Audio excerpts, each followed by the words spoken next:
Why, hello, you lovely little peppercorns. My name's Noa Lee, and welcome to another retro game hopping afternoon. How y'all doing today? See, we got the usual suspects. We got some Live Coil Archives, some Colin Ridgway, and some Jimmel Dragon. How y'all doing this week? Or this weekend? How was your week? Mine was weak. Mine was weak? Mine was weak, yeah. My week was pretty good. Very productive. It was a great week.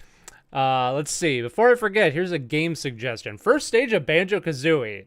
That's a good one to start with. Let's do that. And then Alex Kidd and the Lost Stars for the Master System. Is that better than Alex Kidd and Miracle World? Because I really don't like that game. I hope it gets better, at least. And then someday Parasite Eve will be on the Steam Deck. Yes, someday Parasite Eve will be on the Steam Deck. Haven't gotten around to it yet. I really need more PlayStation games on the Steam Deck, just in general, as I only have a small fraction of the sizable and wondrous library of the PlayStation. So let's switch on over to the gameplay here. I'm gonna start with some Banjo-Kazooie, which I'm assuming I have on here. I think, unlike the PlayStation, I have pretty much every N64 game. We need some B action there. Banjo-Kazooie no Daipogen 2. I don't know why I have a Japanese version of Banjo-Tooie, but Banjo-Kazooie it is, which actually runs pretty great. You know, this game is notoriously, this and like every other Rare game for some reason has like been notoriously difficult to emulate, but I all seem to run pretty good on the Steam Deck, so can't argue with that. And I haven't played Banjo-Kazooie in a while, so why not? I will be skipping the tutorial though, because of course I am. We gotta watch the opening though. It's just one of the best openings of all time.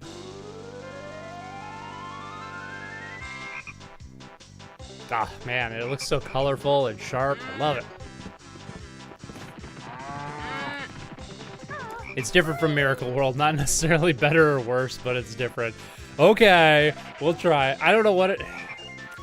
I don't know what it is about Alex Kidd and Miracle World, but every time I've tried to play that game, I just walked away, like, really disliking it. And just feeling like it was, not a good time.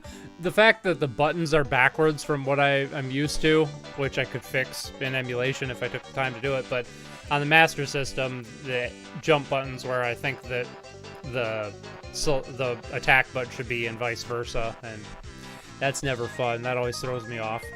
Also, it's just kind of a really weird game. That's the one with the rock, paper, scissors bosses, right? Miracle World? I think that is.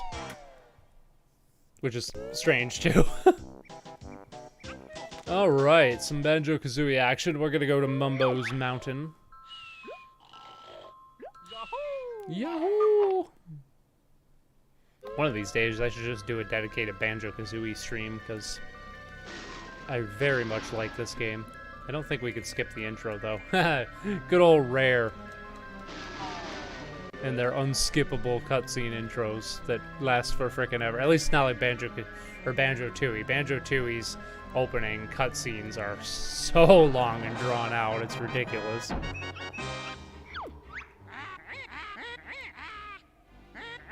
Dingpot by the bench. Who's the nicest looking wench? Why, it's Grunty Eddie Day. She really takes my breath away.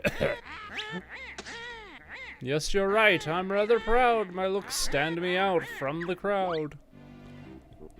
I like how they seem to have run out of rhymes for Grunty in Banjo-Tooie, because like her sisters like just tell her to shut up and stop with the rhyming early on, so then she just stops rhyming for the rest of the game, and kind of sucks because that was like such a big part of her character in this game, is like, you know, everything she says is in rhyme. I don't know.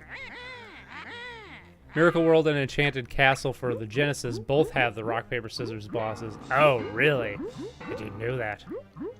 I've never played Enchanted Castle. I don't think I've played Lost Stars either. And I think the only Alex Kidd game I ever played was... Oh, I might have played part of Alex Kidd in Shinobi World, come to think of it. If I did, it was like a long time ago in emulation. I hate unskippable cutscenes in any game. Mario Sunshine is awful for that. Yes! Oh my god, Mario Sunshine's terrible.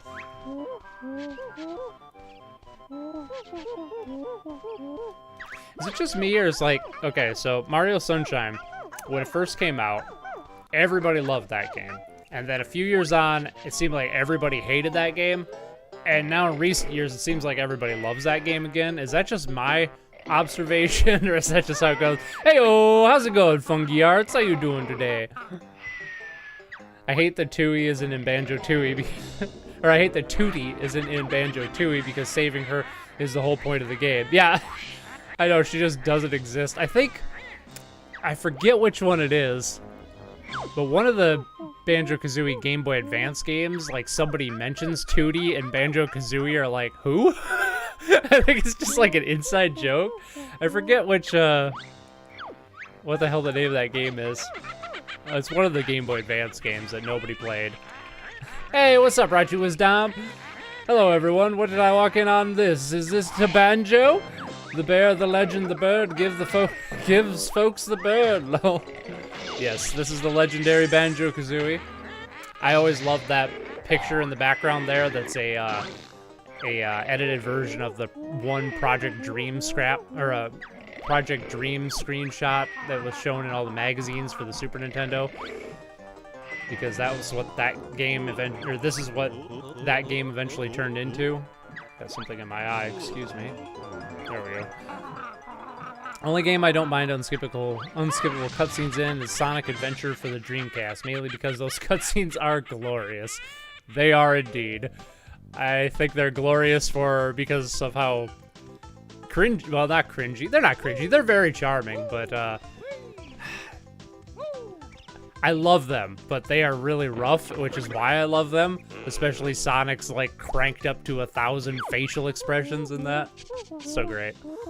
Listen up, I'm Bob. I gotta be careful here so I don't accidentally go for the tutorial because I don't remember what the B button is. Uh-oh. I think it's this one. We'll find out. As much as I hate the DX version of Sonic Adventure 1, it does let you skip cutscenes, at least, unlike the original version. Oh, so we got one vote for unskippable cutscenes in Sonic Adventure 1 and one for... No, I think you should just be able to skip cutscenes all the time, for any reason. In any game. Even if you've never played it before, because...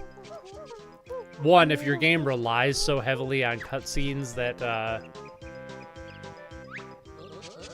Ah, damn it, I hit the wrong button. I guess we're doing the tutorial. Oh, well. I want to get the honeycomb anyway, so... It's just nice to have my full moveset here.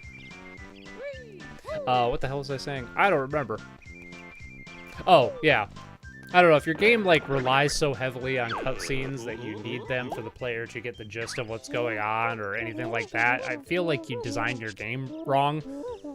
Cutscenes are fine in games, but I feel like they should be used as sparingly as possible. It shouldn't be a requirement, you know.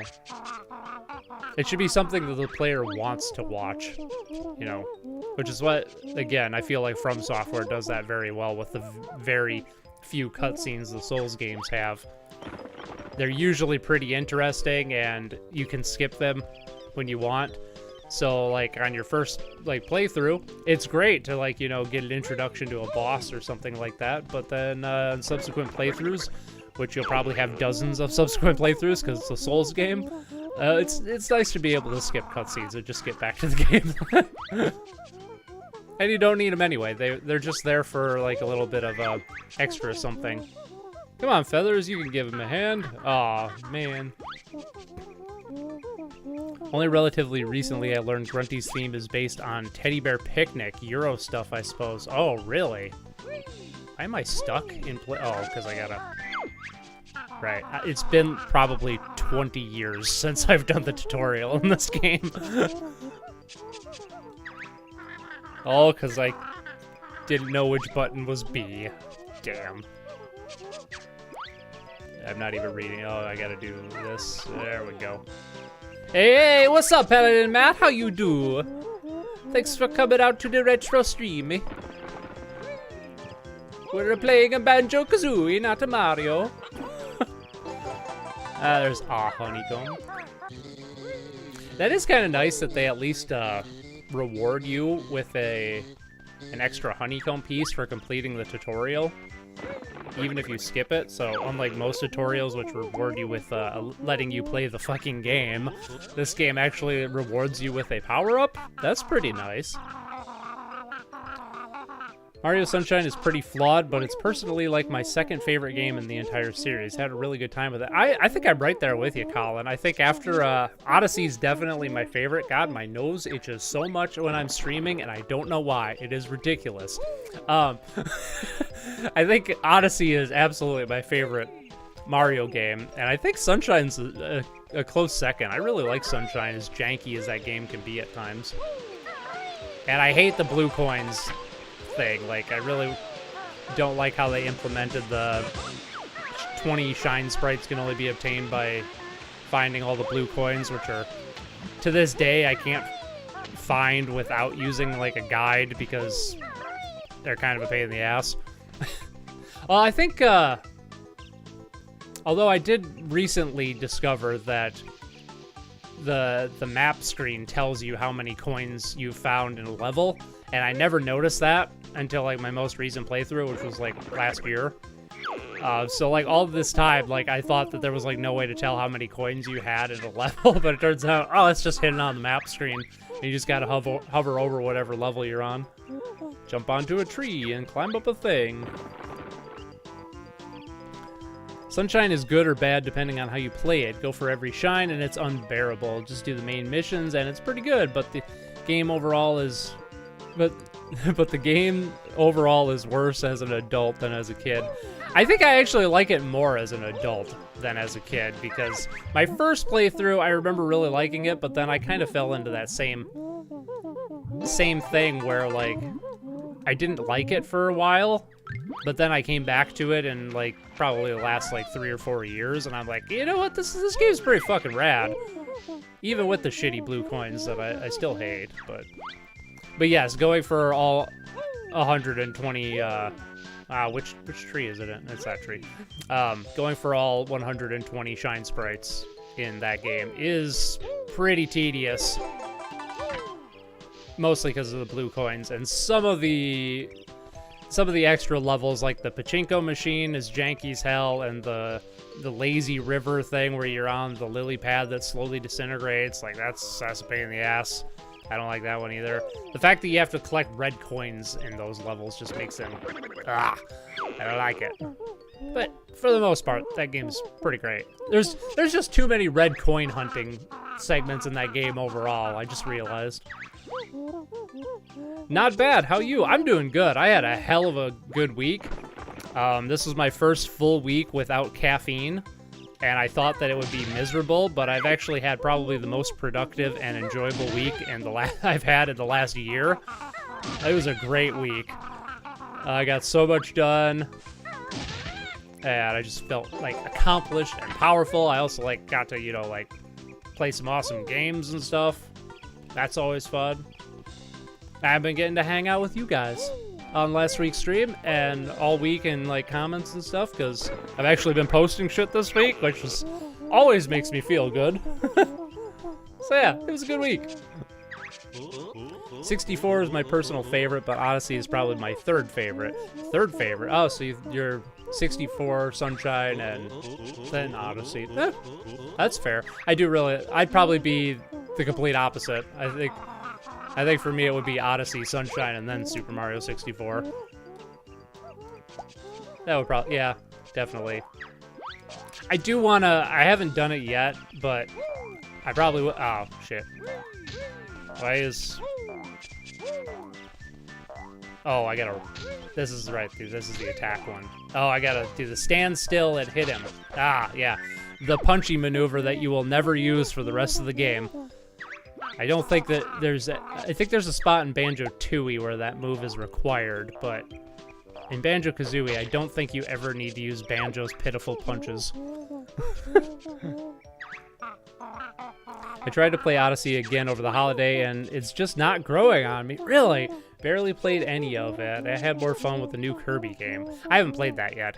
I've never, like, gotten really into the Kirby series, other than the original game. It's a series I really got to dive more into because it's it's kind of like it's kind of one of those series that just has so many like different experimental games in it. Like, you think it'd be right up my alley, but I don't know, something about Kirby's movement, at least in the side-scrolling setting, has kind of always been felt weird to me. And I never really cared for the whole, like, you know, getting power-ups by, like, you know, sucking up enemies and eating them sort of thing. I don't know what it is. Maybe I just never, for whatever reason, I haven't been able to get into Kirby other than, you know, the original Kirby's Adventure I liked. I don't think it's quite as good as everybody else thinks it does, but technically speaking, it's a fantastic game. And then Kirby and the Amazing Mirror on the Game Boy Advance. That's probably my favorite Kirby game. I really love that game. Mostly because it's a Metroidvania, and it's a Kirby game, which is great.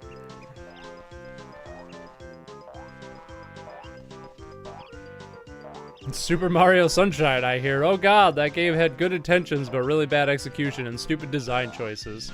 Yeah, in some spots. I don't know, I quite liked Flood.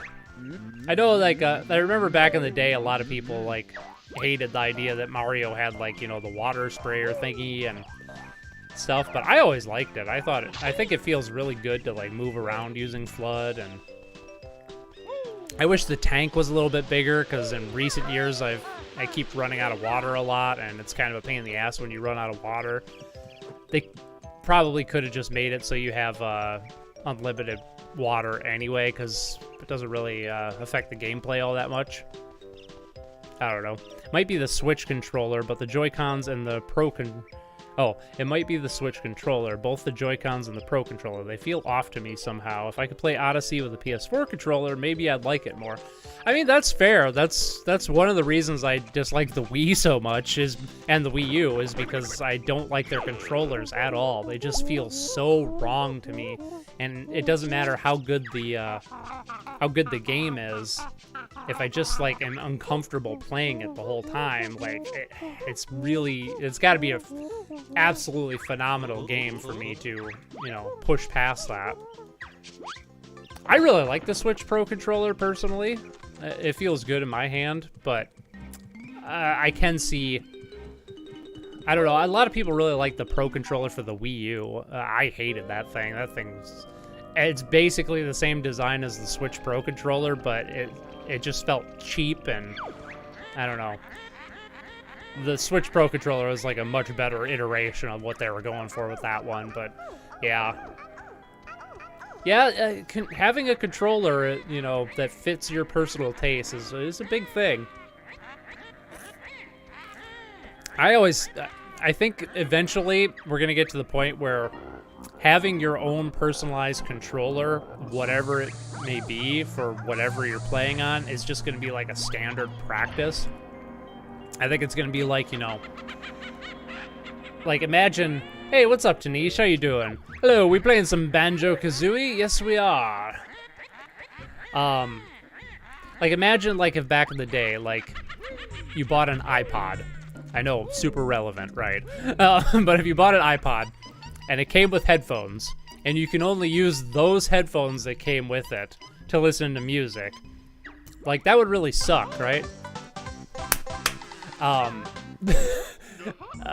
think, I mean, I know kind of like AirPods are kind of like that, but at least you can still use any Bluetooth thing. Apple just kind of made it more difficult to use other people's Bluetooth stuff, but you can still do it. So I'm envisioning a time in the not too distant future where, regardless of if I'm playing on a PlayStation or an Xbox, probably never Nintendo because it'll always be difficult, but but regardless of what system I'm playing on, I can use my preferred controller, which at the moment is the DualShock 4, specifically this white one that I've changed the thumbsticks on about like 6 times because I've played a lot of games with this controller, and that's like something else. Like, I don't know, there's a certain sentimentality I get when I have a controller that I've used for a long time, and I just think about the hundreds and thousands of hours of gaming I've put into. Like, before I started using this white one that I'm using now, which I've been using this white one for about 6 years now, I think. It's never failed me. I had a red DualShock 3 from the PlayStation 3, and I put a lot of gaming time into that thing.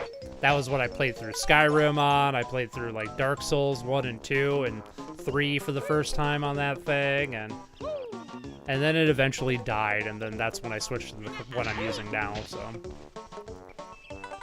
So I totally get that. Having your preferred controller for the game you're playing makes a big difference. That was a long-winded way of saying that I understand why you haven't gotten into Odyssey yet, although I wish you would, because it's an amazing game, in my opinion. Jinjo! I mean, don't get me wrong, I like Flood, but I think it should have stayed on Mario for the entire game and not taken away. Absolutely agree. It's hard to calculate normal jumps without the damn thing. Totally, 100% agree. That thing never should have left Mario's side because it was an intricately part of his moveset in that game, and taking it away for the few times they did that was just stupid. Yeah. I bought the 8BitDo Pro 2 and have never used the Switch Joy-Con since, and I can use it on my Android phone and my Steam Deck, so it's a win-win for me too. Yeah, I've never used any of the 8BitDo controllers, but I always hear good things about them. Especially like some of their wireless retro reproduction controllers. I love the Xbox Elite controller, used for the first iteration for years and got the most recent one 6 months or so, and it's even better. As I've said before, I hate the Xbox controller, but I make an exception for the Elite controller. The Elite controller is really nice. I still greatly prefer the DualShock 4, but the Elite controller is really nice.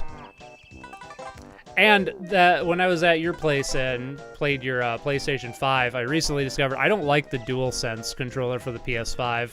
It's too Xboxy for my taste. Oh shit, I would probably pay attention there. Come on, hit the button. Hit the button. I love how the button is just glitching. That's great. Doobie-doobie-doobie. I'm wondering if there was like a layering thing there where they like switch back and forth and interlace. Oh, you must search for 10 of us on each world. All right, this is still a tutorial level. I used a 8BitDo controller for my Switch for a while, but it died out. Had a great time with it though. Yeah. Same here, but at Jimmo Dragon. Same here, but it has issues with some batches. The battery would sometimes dislodge and can cause drift and disconnection with some batches. Not all. I was unlucky. Oh, that sucks. I played through Mega Man 2 again. Great game. I love that game. My New Year's resolution is to play not the same games this year and try new things. I also have that resolution. I just bought Civilization 6 and all of its DLC on Steam for real low cheap over the Steam sales, and because I've always been intrigued by the Civilization series and 4X games in general, but I've never gotten into it. I probably should have paid attention to what I was doing. What am I doing? I need Chimpy. Oh, I need to give Chimpy oranges. That's right. I remember now. So that was kind of my goal, is I want to try and get into 4X games this year, because I feel like that's such a large part of, not so much these days because 4X games aren't super popular, but like 90s PC gaming was first-person shooters and 4X games basically, and real-time strategies.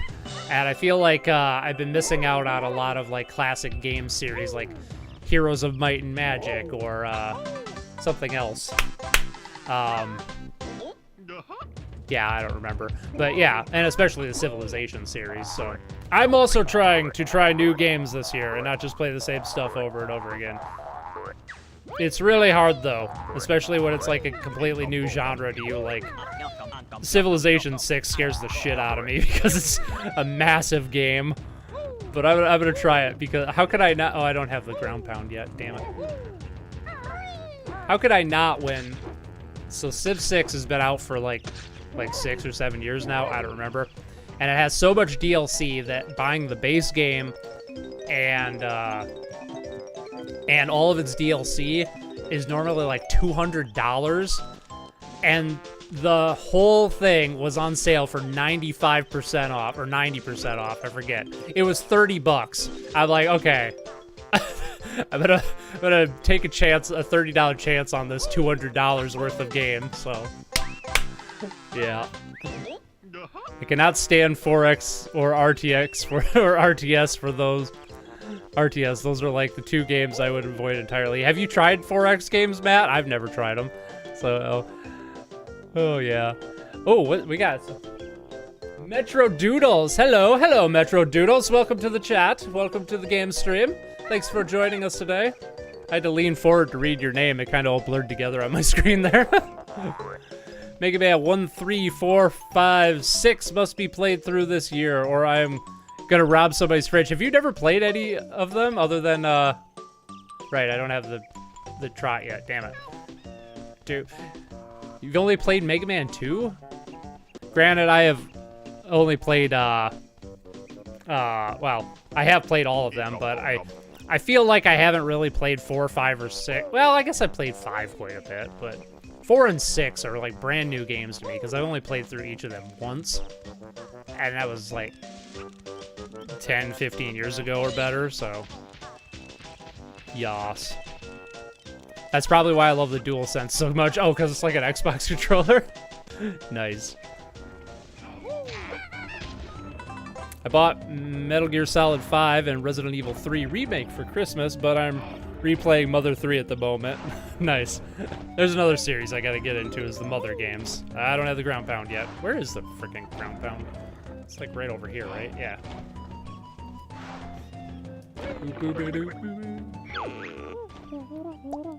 The DualSense controller has the most potential. The motion controls and adaptive triggers are generally cool, but the triggers especially are hard to describe why it's cool with words alone.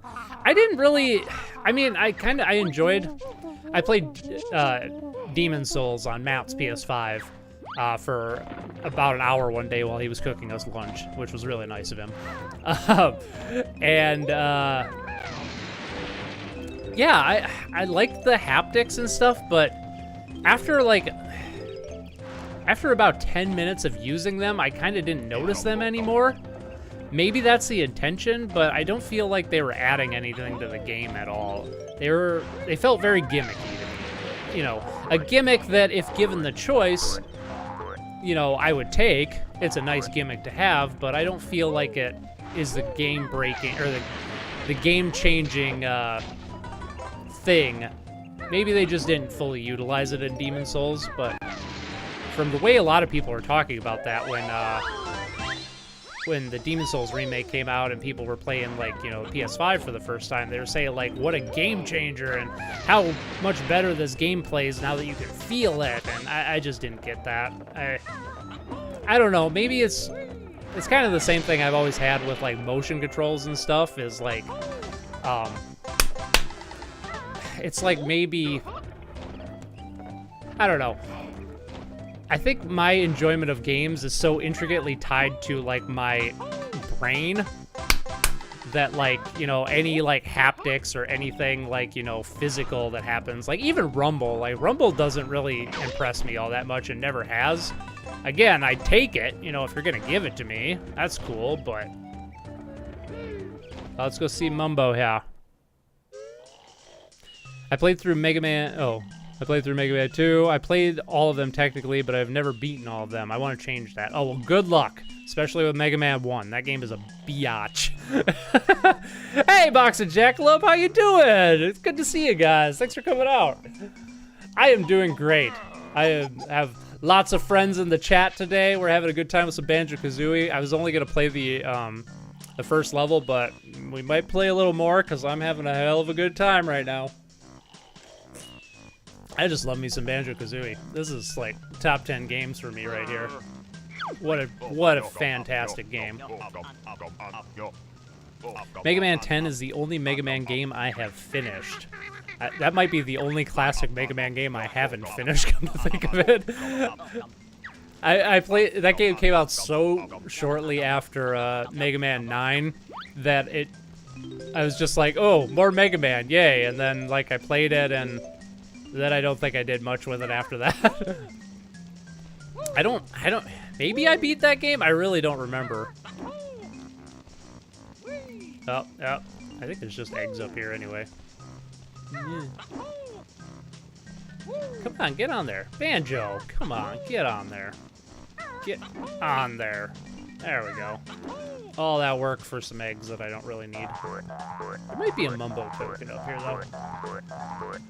There's not. That's okay.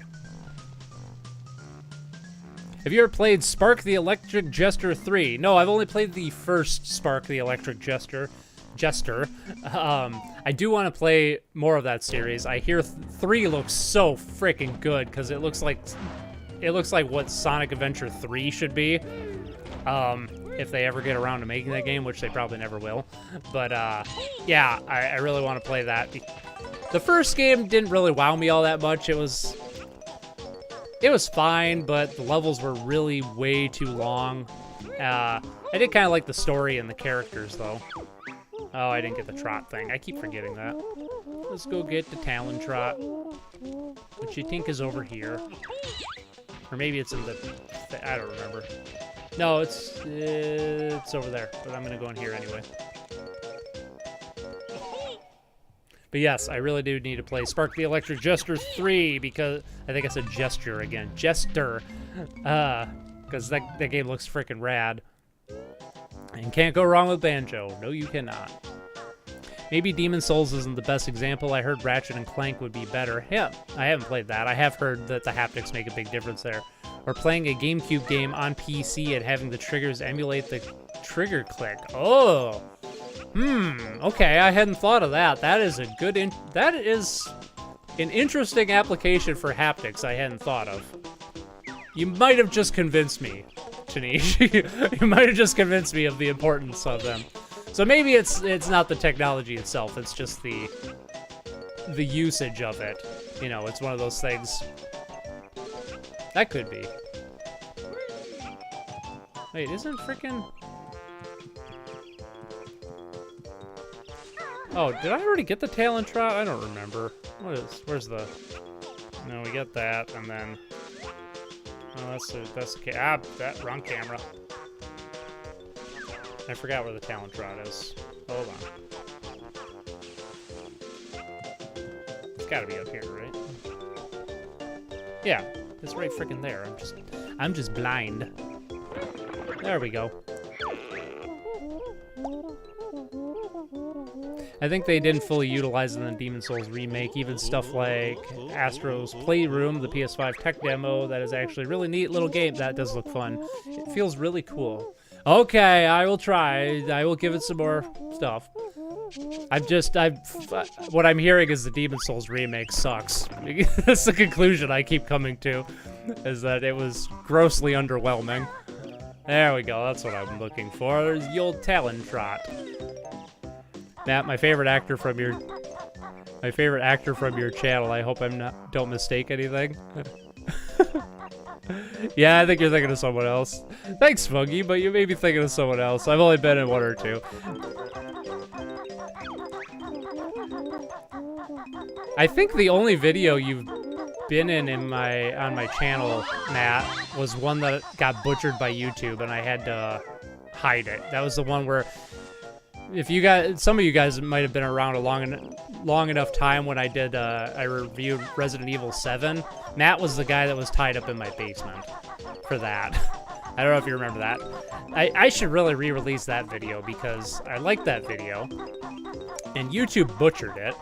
It was one of the several ones that YouTube's editor just freaking destroyed, and I was forced to hide it. And it made me sad because, yeah. I think I also have a clip of you tied up in my basement in my Gunstar Heroes video, if I'm remembering correctly.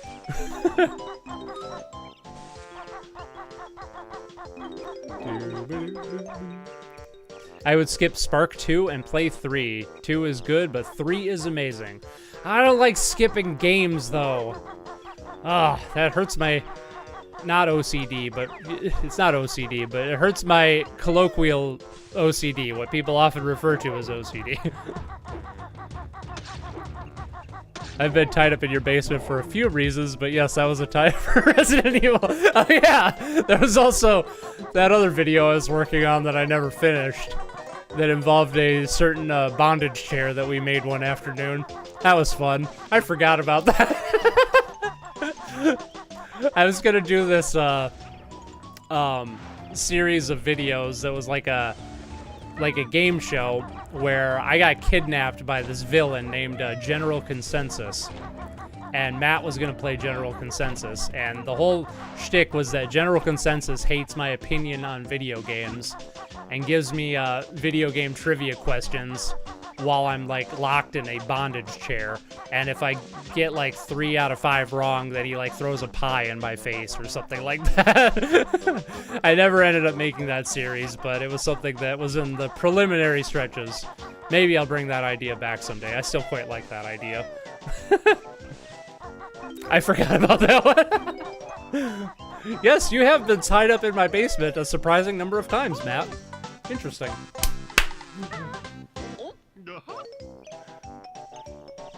I've beaten Mega Man 1 through 11 and Wily Wars. Oh, right, I always forget Mega Man 11 exists. And the Wily Wars. Played a little bit of Mega Man and Bass at X1, but didn't care to continue.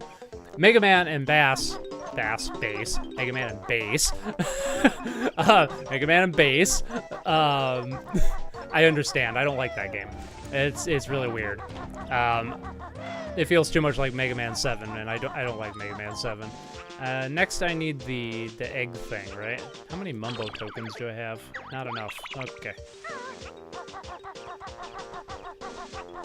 I think there's a Jinjo down. No, I already got this Jinjo. No, wait. Yeah, there's totally something there I need. I don't remember what it is. But X1?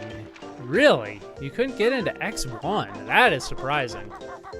I don't blame you on the rest of the X games, because I don't think they're very good, but X1 is incredible in my opinion. I love that game. Nope, I want this note. No! Boop-a-doop-a-doop-a-doop.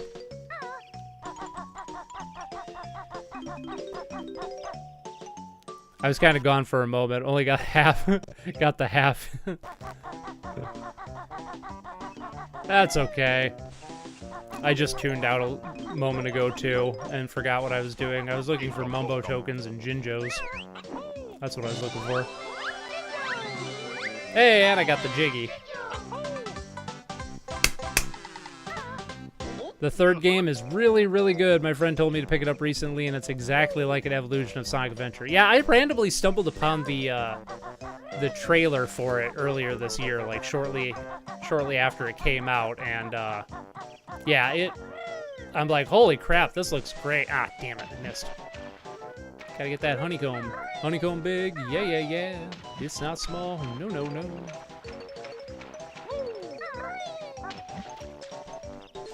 God, this game runs, like, flawlessly on the Steam Deck. It is incredible. I played it on my RetroPie, and it ran pretty good, and so much so I was pretty impressed. But it runs, like, flawlessly on this hardware. I love it. This is, like, the definitive way. Did I get the egg thing yet? No, I didn't. It's weird. My muscle memory is instinctively looking for the C buttons on my controller. The C buttons that aren't there. Do I have enough Mumbo tokens now? No, I'm still missing one.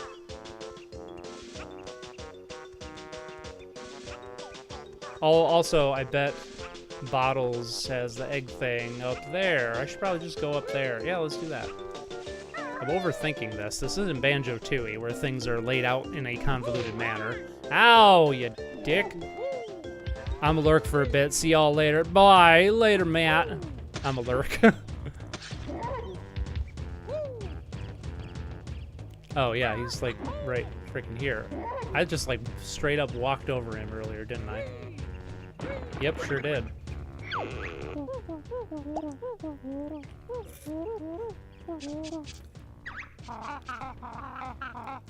There's a confrontation with the Sonic community and people who compare Spark with Sonic too much. I think Spark should stay at its own, probably, to keep it original. Yeah, the same things with like Freedom Planet. Freedom Planet's kind of its own thing, but you know, people can't stop comparing it to Sonic the Hedgehog. I think that's more unfortunate for the games that are being compared to Sonic than, you know, Sonic, you know. I don't know. I think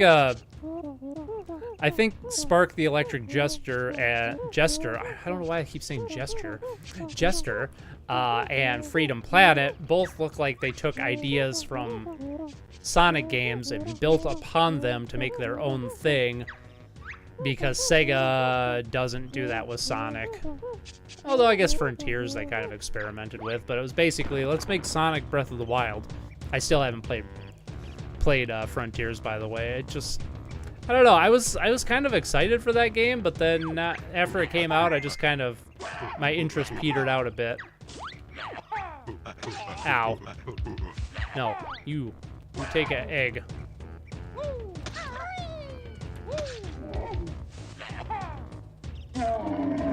Bro. Anyone else find it weird that we got not one, not two, but 3 Pinocchio movies released in 2022? Tanish, you just read my mind from like 3 hours ago. Yes, that is so bizarre. I know exactly what you're talking about, because I was thinking the same thing. So one, I super want to see Guillermo del Toro's version of Pinocchio. I don't care about Pinocchio at all, but I am a sucker for stop motion and Guillermo del Toro movies, so I am all in. But I keep seeing like people say like, you know, the new Pinocchio movie sucks or whatever, and my first thought is like, no, not the awesome stop motion Guillermo del Toro movie, and then I'm like, oh wait, 2 other Pinocchio movies came out this year. That's right. Yeah, what is with Pinocchio right now? Why is Pinocchio in vogue? Alright, now I gotta go up here and get the, I actually got my copy of Frontiers the day before it launched. That's what happens when you pre-order from Best Buy, I suppose. Yeah, sometimes. Amazon used to be really good at that, too. Sometimes they still do it, but occasionally, like, you'll order a game from Amazon, and you'll get it the day before. I've had that happen a bunch.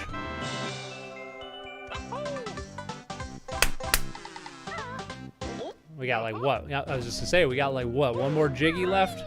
Oh, I messed up though. Damn it, I always do that. I'm gonna have to come back in and get that. Some bitch. Did I get all the notes yet? Almost. I still didn't get all the Mumbo tokens, because I think it's behind Mumbo's head. No, it's not. Shit.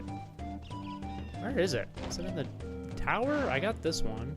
Yes, I got that one.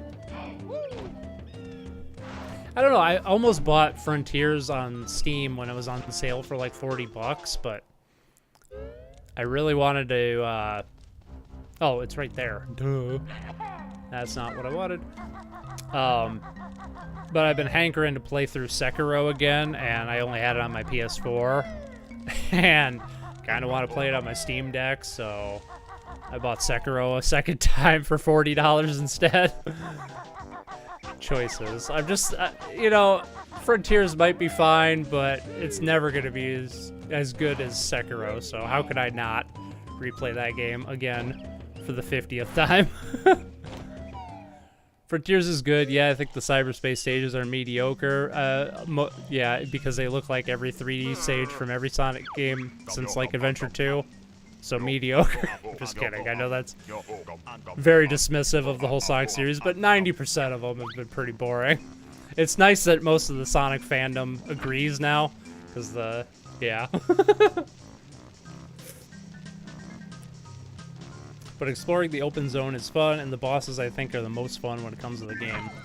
Yeah, I haven't seen too much of the bosses. Exploring the open world, like I said, I think with Sonic's speed and, you know, his movement, I can see that working out really well.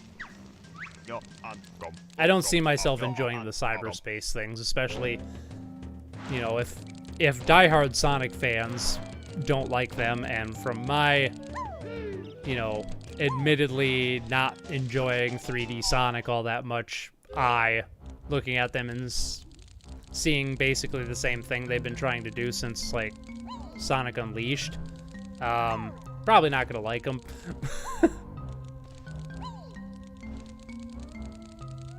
Give me those shorts. Where do you get those shorts? I want them. In my opinion, Frontiers is kind of like Sonic Forces mixed with Sonic Unleashed mixed with Breath of the Wild.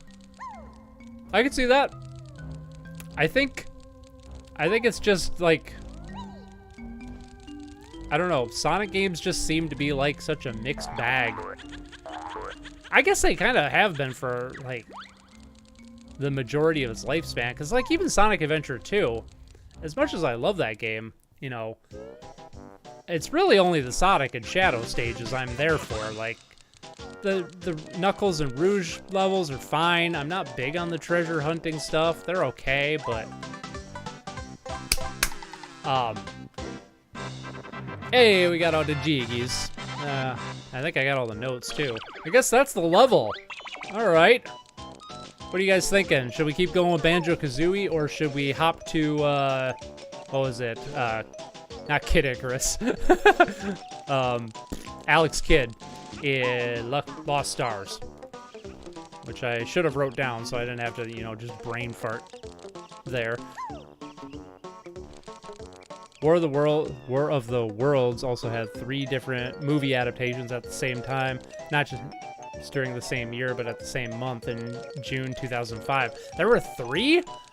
I only remember the Tom Cruise movie from that time, which was awful. That was a bad movie.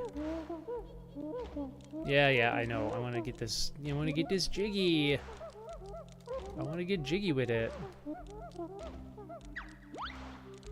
What about Resident Evil? Ooh, I don't know if I have it, because I don't have a lot of PlayStation games. Oh, I didn't hit the button. Damn it. That's right. I gotta hit that button. That's okay. I had to go back in here for stuff anyway.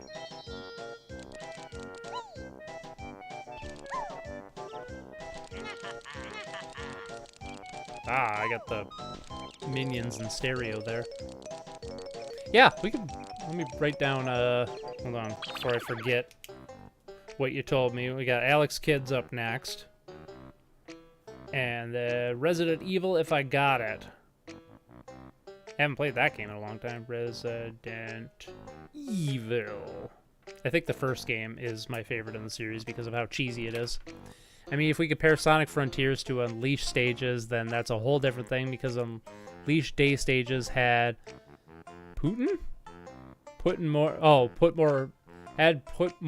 thought and work into. Yeah, I mean, they definitely. Granted, I haven't played the game since it came out, so I'm going off of memory here. I do remember them being, like, much longer than, like, you know, like something in Generations or Forces, Forces. And more involved, but I don't remember liking them particularly. I don't know. I can't get behind that style of gameplay for some reason. Like, it's just so dull to me. I mean, I'm glad so many people like it, but, you know, it just ain't for me. Ever since they introduced the boost mechanic, I just feel like that's what they've, like, relied too heavily upon. And I feel like if they did away with it, it would force them to go back to, like, the more thoughtful level design that, you know, people keep craving. I think the boost mechanic is, like, such a big crutch for design. And I guess at the end of the day you have what is it? I can't even think of the name of it now. Sonic Rush to thank for that, because I think that was the first boost game, wasn't it? Or was it the second? Maybe Unleashed was the first one. I don't remember. One of those two was. I feel like Sonic has gotten slower since Unleashed. Interesting.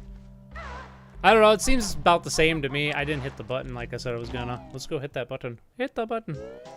I did really like Frontiers. I like the adventure games and Generations more in terms of the 3D stuff, but I had a good time.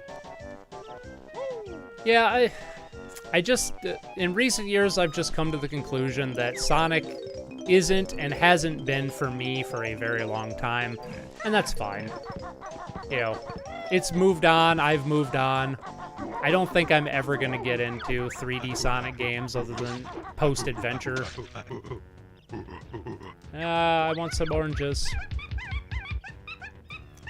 Boost formula has run dry at this point, in my opinion.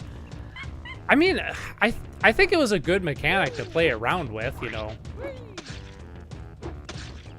And I'm kind of always been of the opinion that a game's quality is judged by, Matt came up with this term, or he heard it somewhere, internal consistency, like how consistent the game is within itself.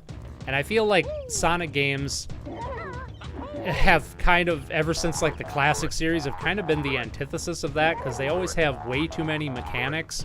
Like, you know, the adventure games have Sonic's playstyle, and Tails' playstyle, and Knuckles' playstyle, and some of them are good, and some of them are, you know, Big the Cat fishing mini games. You know, I've never been of the opinion that, you know, you can, oh, there goes the audio. I thought I fixed that. Apparently not. I've never been of the opinion that you can judge a game solely by its good points and ignore all the bad points. I think it's how it all fits together. Certainly some games, like, let's say, Dark Souls 2, great game, has some really shitty areas, but the shitty areas are such a small fraction of the overall package that they don't affect the whole package, whereas I feel like with Sonic games, the good stuff is only about 20% of the game most of the time, and it's usually like Sonic stages. And then the rest of it is just fluff and filler and kind of sucks. And for me, I can't call a game good when that's the case, because, you know, it's like, this one part of the game is good, but when I have to, you know, play through Big the Cat minigames, fishing minigames, to, you know, get the final ending with Super Sonic and Sonic Adventure 1, that's a bad game, in my opinion. Bad design. I think for its time, you know, you could get away with that because it was the era of, like, experimentation stuff. But nowadays, I think it's kind of unforgivable, personally. Sonic Rush was the first? All right, thank you. I could not remember. All right, now we're going to get this. And then we're going to swap to Alex Kidd, Lost Stars. And maybe next week we'll play more Banjo-Kazooie, because I am quite enjoying this.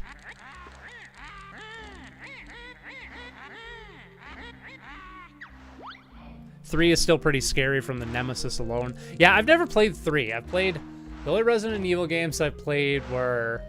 I played most of 1. I don't think I ever finished 1. Very small amount of 2. Never played 3. Most of 4. All of 7. And that's it. Oh, I played a little bit of Code Veronica on the Dreamcast, too. Mumbo magic get weak. Animal turn back.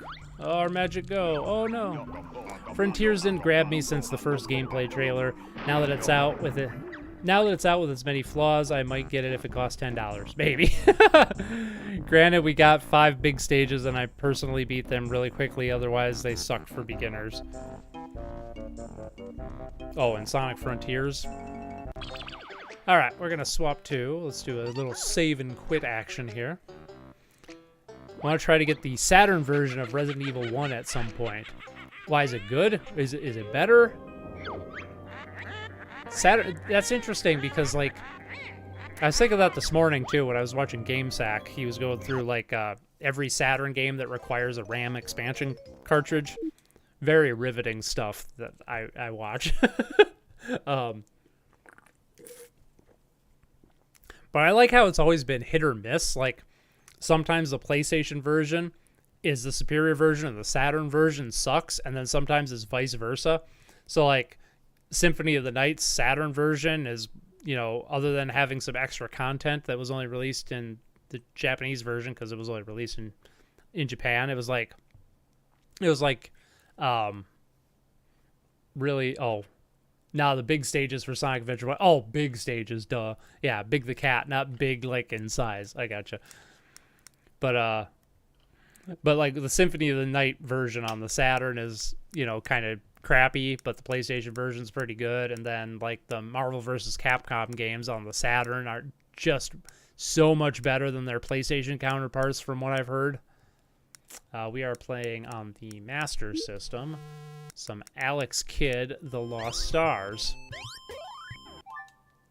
Yeah, I do not think I've played this one. Pretty sure. The Lost Stars. The Saturn version is different, using quads instead of tries for the model, so it's graphically different. Oh, okay. That would be an interesting reason to get it. Good night, everyone. Hi, Raichu. Bye, bye, Raichu. Hi, you've been here. Good night, Raichu. Thanks for coming out. Have a good night's sleep. I feel that Sonic Frontiers is a pathway to better Sonic games, and I think it's good for Sonic Team to use new ideas in Sonic games because they've basically been the same since generation. I agree. That's kind of why I had, like, you know, even though I haven't been so appealed by it that I have bought it yet, I'm probably going to wait for it to be really cheap on sale now, just based on what I've seen now that the game's been out. Where's the... Ooh, that voice sample is pretty rough. I guess it is the Master System, though. Where's the jump button? There's the jump button. Do I not have an attack button? Oh, okay. Oh, I can't touch that at all? What the frick? I thought Alex Kidd's thing was, like, punching.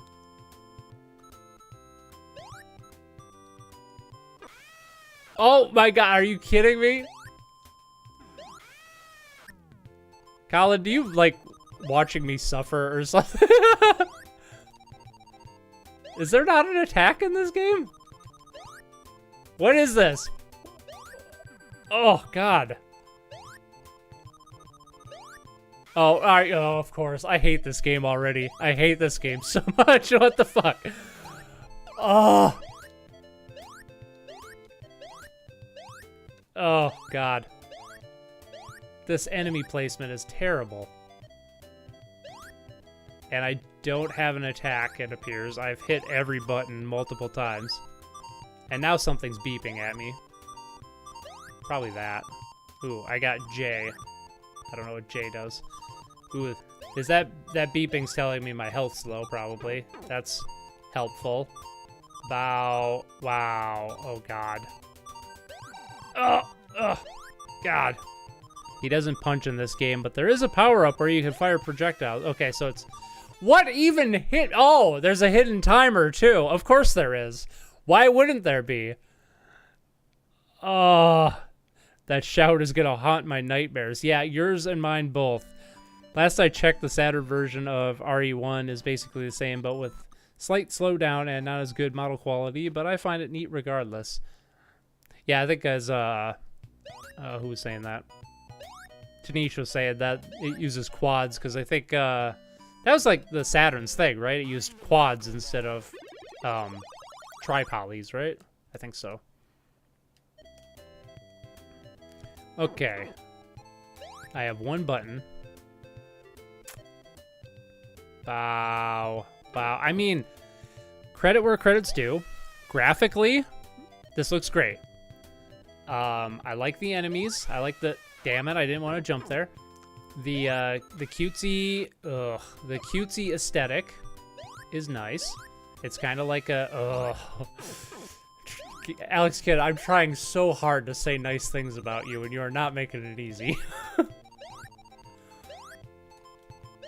Oh, right. I did that last time, too. This sure looks fun. Oh, this is a blast.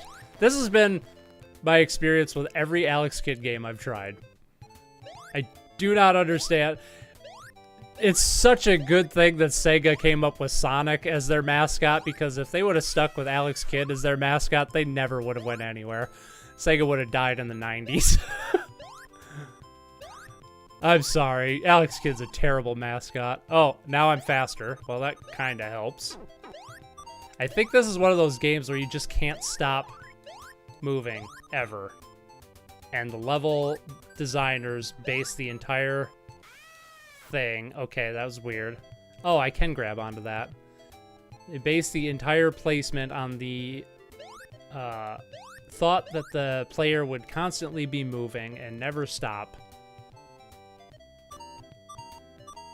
That's what the beeping is. It's not my health. It's that the time's running out, and now I'm going to get hit by the freaking monorail up there. As if monorails weren't shit enough as it is. Oh, God, these controls are stiff as hell, too. Also, the timer is your health bar. Oh, so it's kind of like Adventure Island. Got it. Super. Oh, why? Why would you make your health ugh. Okay. At least in Adventure Island, you just straight up die right away. If you take a hit, you don't lose your health. Oh my God. Alright, we're gonna just keep running. That's the secret in this game. I just know it. Gonna go here. I gotta at least beat the first level. Just to say I did. Bow wow. Ugh.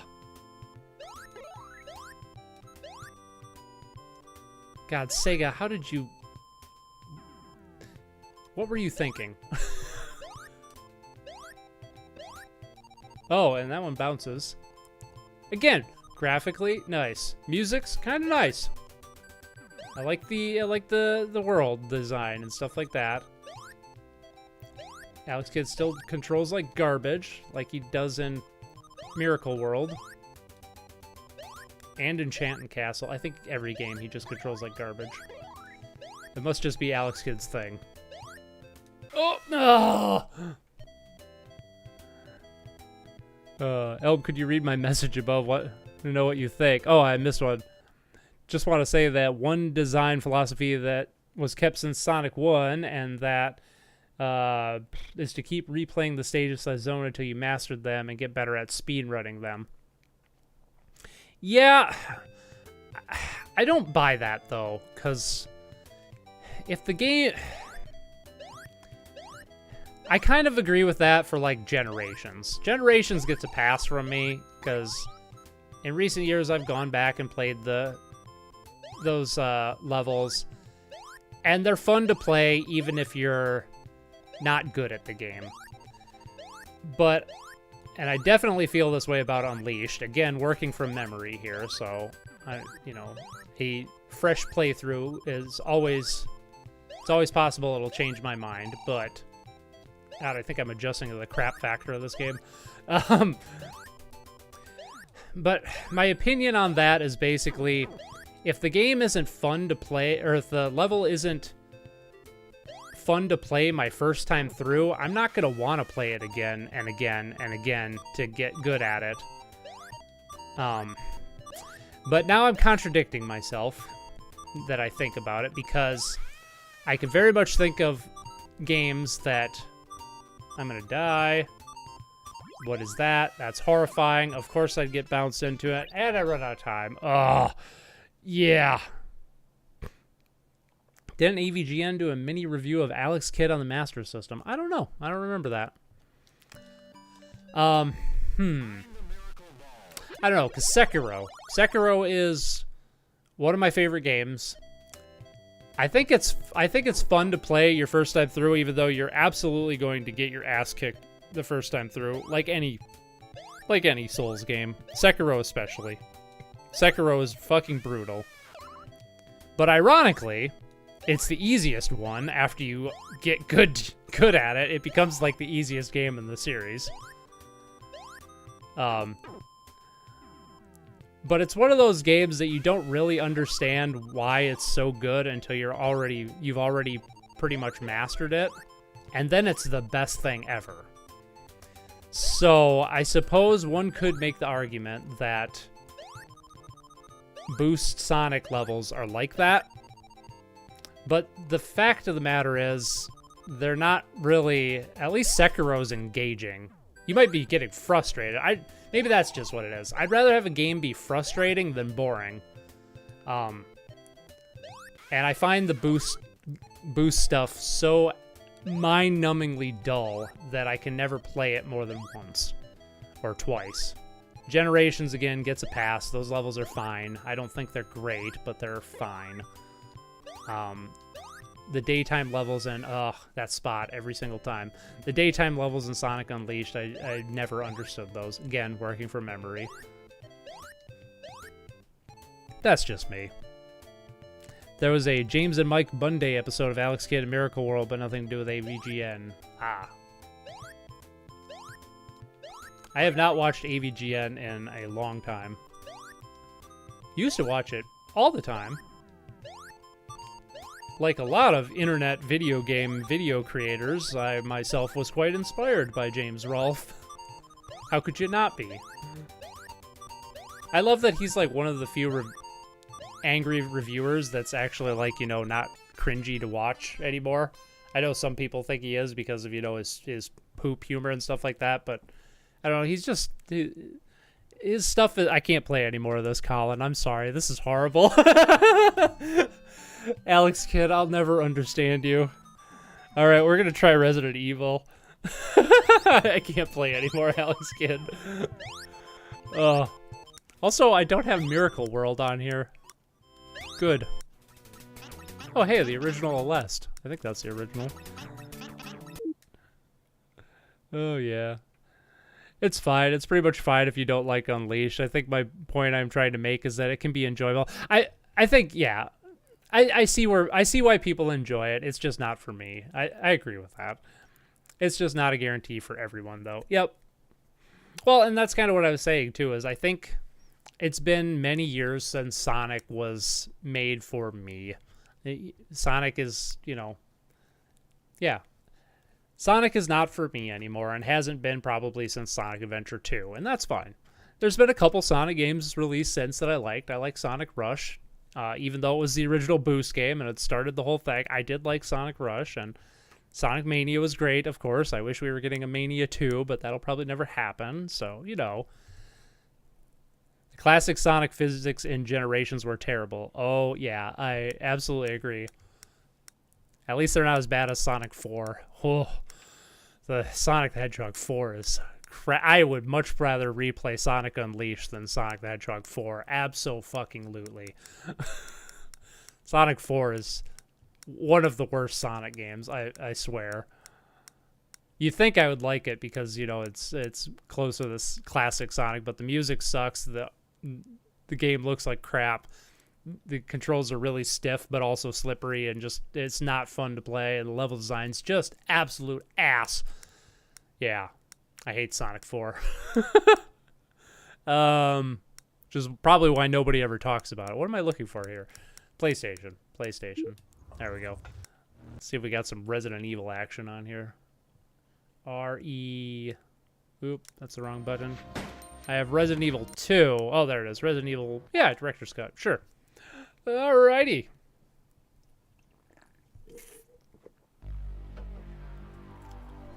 That's something I'm glad they, Sonic 4 homing attack the game. Yes, exactly. Oh, I like the homing attack, too. I thought that was a brilliant addition to the Adventure series, but it doesn't work as well in 2D. It's a necessity, I would say, in 3D Sonic games, but in 2D Sonic games, kind of sucks.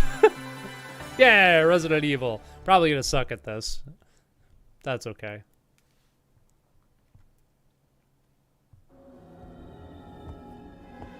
Are you guys familiar with Harry Partridge, YouTube animator, really awesome animator?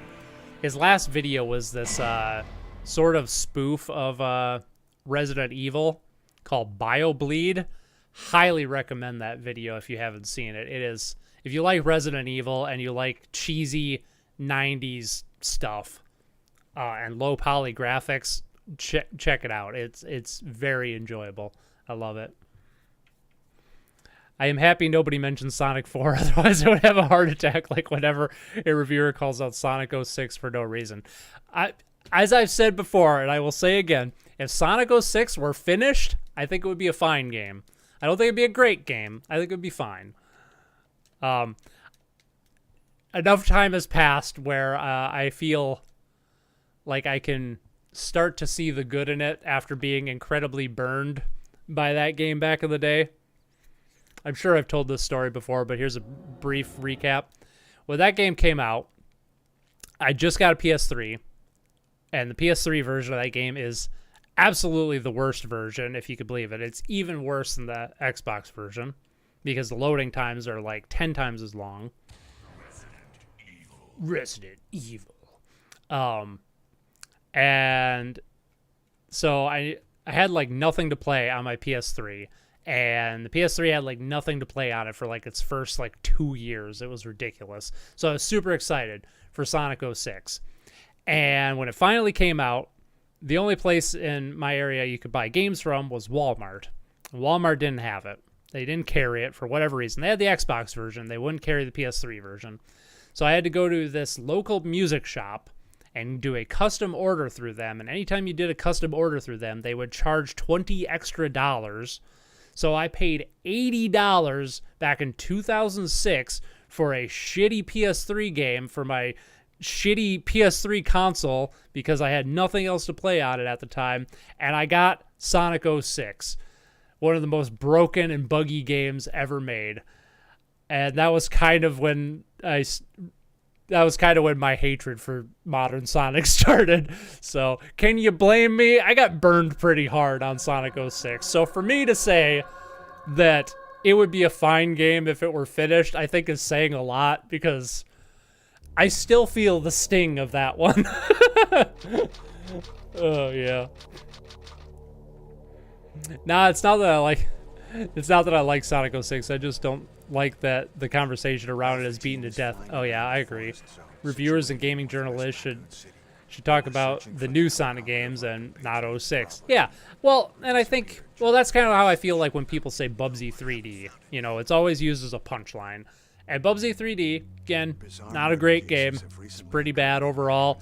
It's not nearly as bad as everybody says it is. It's pretty playable, and if you put it in its proper historical context, it's a pretty average game. But, you know, people mention it like it's the worst game ever made, and it's not. It's, you know, it was actually pretty revolutionary for its time, as I said in my Bubsy video. Wow. What a Still not a great game, but yeah. I mean, that's kind of the same thing. Like, you know, when mainstream reviewers and journalists compare everything to Dark Souls as well, it just kind of shows that they don't have a big enough understanding of video games as a medium. If they only know, like, you know, their default bad game is Sonic 06, their default good game is Dark Souls, it just shows that they haven't really, you know, explored as many games as they should. And I think that's what makes for the best reviewers and the best critics and the best game journalists, is having played a wide variety of games and being able to, you know, explain, you know, this game is like this game, but not every game's like Dark Souls. Not every bad game is Sonic 06, I guess is what I'm getting at. I need my own personal punching bag, not a mainstream one. Ooh, I could probably... What would my personal punching bag be? Oh, alright. Tank control time, baby. I'm already used to it. What do you guys think about tank controls? I don't mind them so much. Especially in a game like this, I kind of feel like they add to the appeal. What is this? What is this? What is it? Blood. Blood. Jill, see if you can find any other clues. I'll be examining this. That's the loudest fucking clock. Hope this is not Chris's blood. I hope this is not Chris's blood. I saw 06 on this shelf, and I thought, I need to buy this for my friend. Oh, what a great gift that would be. Give the gift of Sonic 06. Oh, right. There's a run button.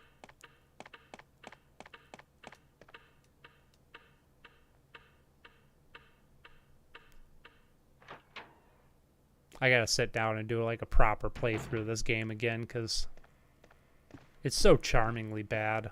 Investigate. I mean, if there's any it plays pretty well, but the presentation is charmingly bad. Oh, I went the wrong way. Nope, he didn't like that. Tank controls work if the game is built around them. A lot of camera angles are designed to put you at a disadvantage, heightening the tension and scares. Tank controls can be good if they're used in the right game. Like they're perfect in Resident Evil and Silent Hill, but they make Rascal for PS1 an absolute nightmare. I don't think I'm familiar with that game. Tomb Raider. Ah, there we go. Tomb Raider is a weird thing. It uses tank controls, but for some reason it really flows. I always thought that game controlled like crap, and I'm a staunch defender of tank controls too, but I never liked how Tomb Raider felt, personally. They probably tried to make it work as good as it can be. This is the loudest fucking cloud. Isn't that from Hot Diggity Do? Yes, you got it! Oh, man, Live Coil. As if I thought I couldn't like you anymore. You're familiar with wacky game jokes for kids. Fuck yeah. I see you, Noah. I see you. Thank you so much. I was wondering if anyone would get that. That is the loudest fucking clock. It's my grandfather's clock. Yeah, he's dead. So, I ask that you don't crack wise or whatever he says. It's so great. Oh. Wacky game jokes for kids is my shit, man. I fucking love that.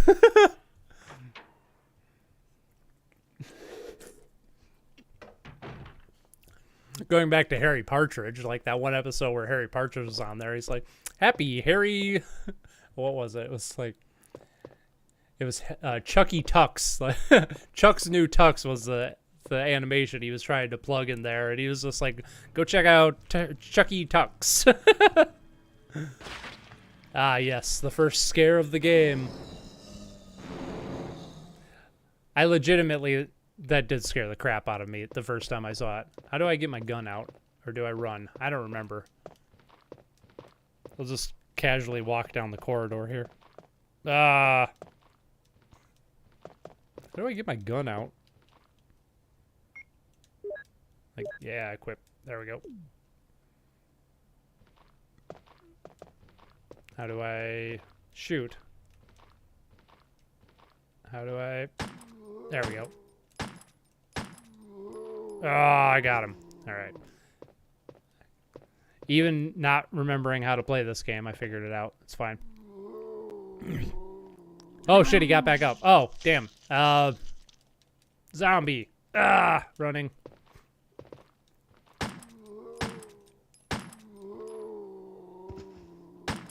You dead now?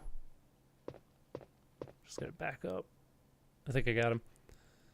I'm sad Max privated his wacky game jokes videos. He did? What? Ah, you can find a few mirrors on YouTube.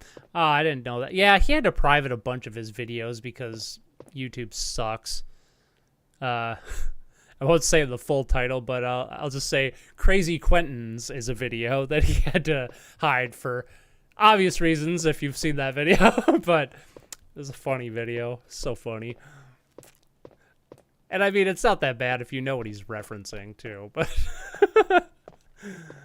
yeah, I get it. Ah, use a lockpick to open the door. I have no lockpick. Oop, tank controls. It's locked from the inside. Sonic Labyrinth is bad, but I think it's just pretty annoying. Not the worst thing ever. Yeah, that one time we played it on stream, like, it wasn't that bad. Suddenly got very sweaty. Ugh. From all this spooktacular spookiness. First time I ever played this game, I rented a PlayStation and a copy of it as a kid, and that zombie section there, like, legitimately scared the shit out of me, like a lot of people. But now it's like Barry? funny. What is it? Watch out! It's a monster! Let me take care of this. Oh, I love that voice acting so much. Oh god, I forgot the Quentin Tarantino video. Yeah, probably because it's been hidden for a long time on YouTube. Yeah, I think he almost lost his channel because of that video. Because clearly nobody at YouTube has ever seen Pulp Fiction before. Oh, yeah. Good times. To be honest, it's really hard to describe how I feel when I play Tomb Raider, but as all things, I can see why it's unappealing. For a platformer, action-type puzzle game, analog is more ideal, probably. Yeah, I'm trying to think which Tomb Raider game I got into. The original Tomb Raider reboot. The Tomb Raider reboot they did was pretty good. I liked that. I didn't care for the sequel. And I think they made a third game, but I never played it. There's one on the PS2 that I really liked, but was it like Angel of Darkness or something it was called? And don't leave this hall for the time being. I remember that being pretty good.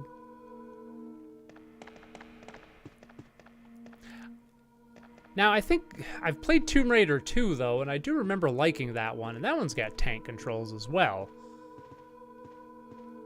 So, maybe it was just the first game I didn't jive on.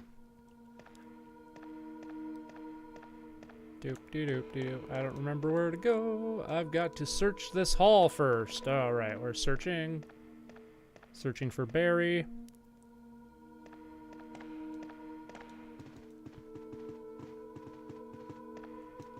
Try going upstairs. Oh, I should save first. There's no time to check it. Oh, okay. I probably got to check the front door. Ah, yeah, the way the camera's moving this is so disorienting. I know that's the point, but... Oops. Oh, I just skipped a cutscene. Dang. Every modern AVGN video is sponsored by ExpressVPN and Ridge Wallets. Always. Yeah. Once a YouTuber gets like a set sponsor, like it does become a little tiresome. I get it, why they do that. I don't know. It is annoying, but I understand it. I'm never going to have sponsors on my videos, which is probably why I'll never be making a full-time wage doing this, but, you know. Oh, I just had to run around the stairs there, okay. Find anything, Jill? Nothing. An Angel of Darkness has probably the best lines, Lamel. Leave me alone, I'm busy. I don't remember anything from that game other than I remember liking it. Time to disappear. I don't know what's going on. I don't know what's going on. Can't be helped. Let's search for him separately. I'll check the dining room. I just love their mannerisms when they're talking. They just move all over the place. This mansion is gigantic. We could get into trouble if we get lost. We should start from the first floor, okay? And okay. Jill, here's a lockpick. It might be handy if you, the master of unlocking, take it with you. The master of unlocking. God, there's so many great Thanks. lines in this. Maybe I'll need it. You, the master of unlocking. Listen, if something happens, let's meet up in this hall. This Okay. time I'll be there. James has to pay the bills, I guess, but I don't understand why he doesn't just open a Patreon. I think it's because of the whole Screenwave media thing, because like all his stuff's owned by Screenwave now. And I don't know, there's something weird going on behind the scenes. James has kind of hinted at it before, but it's clear he doesn't want to talk about it publicly.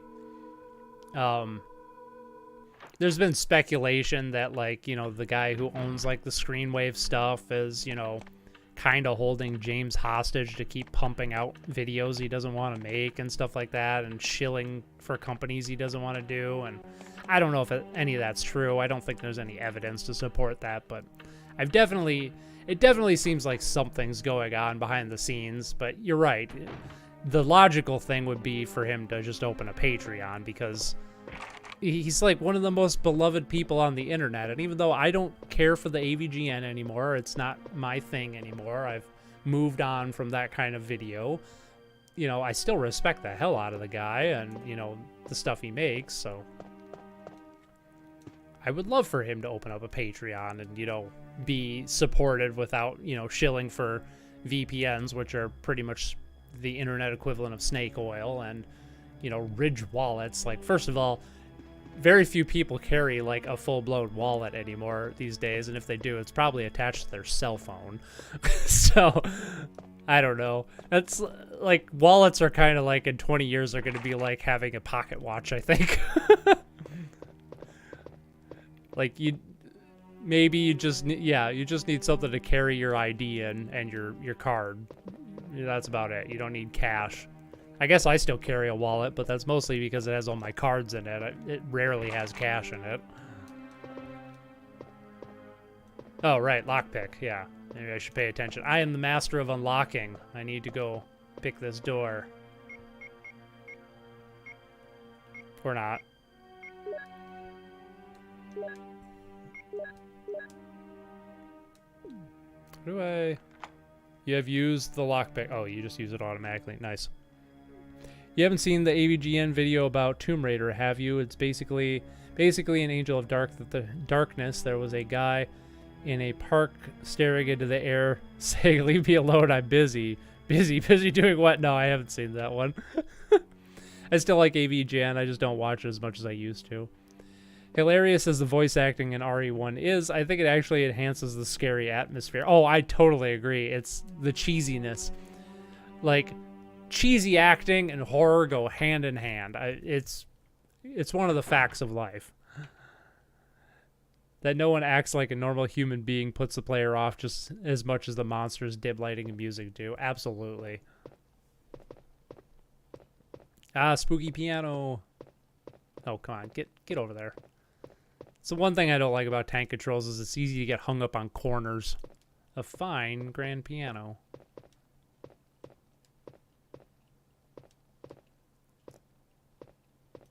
Boop, boop.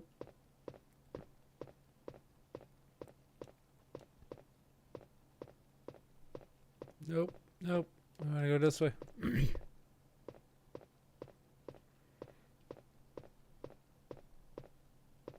Ah, yes, a hidden alcove. Why, of course. Well, there ain't nothing there.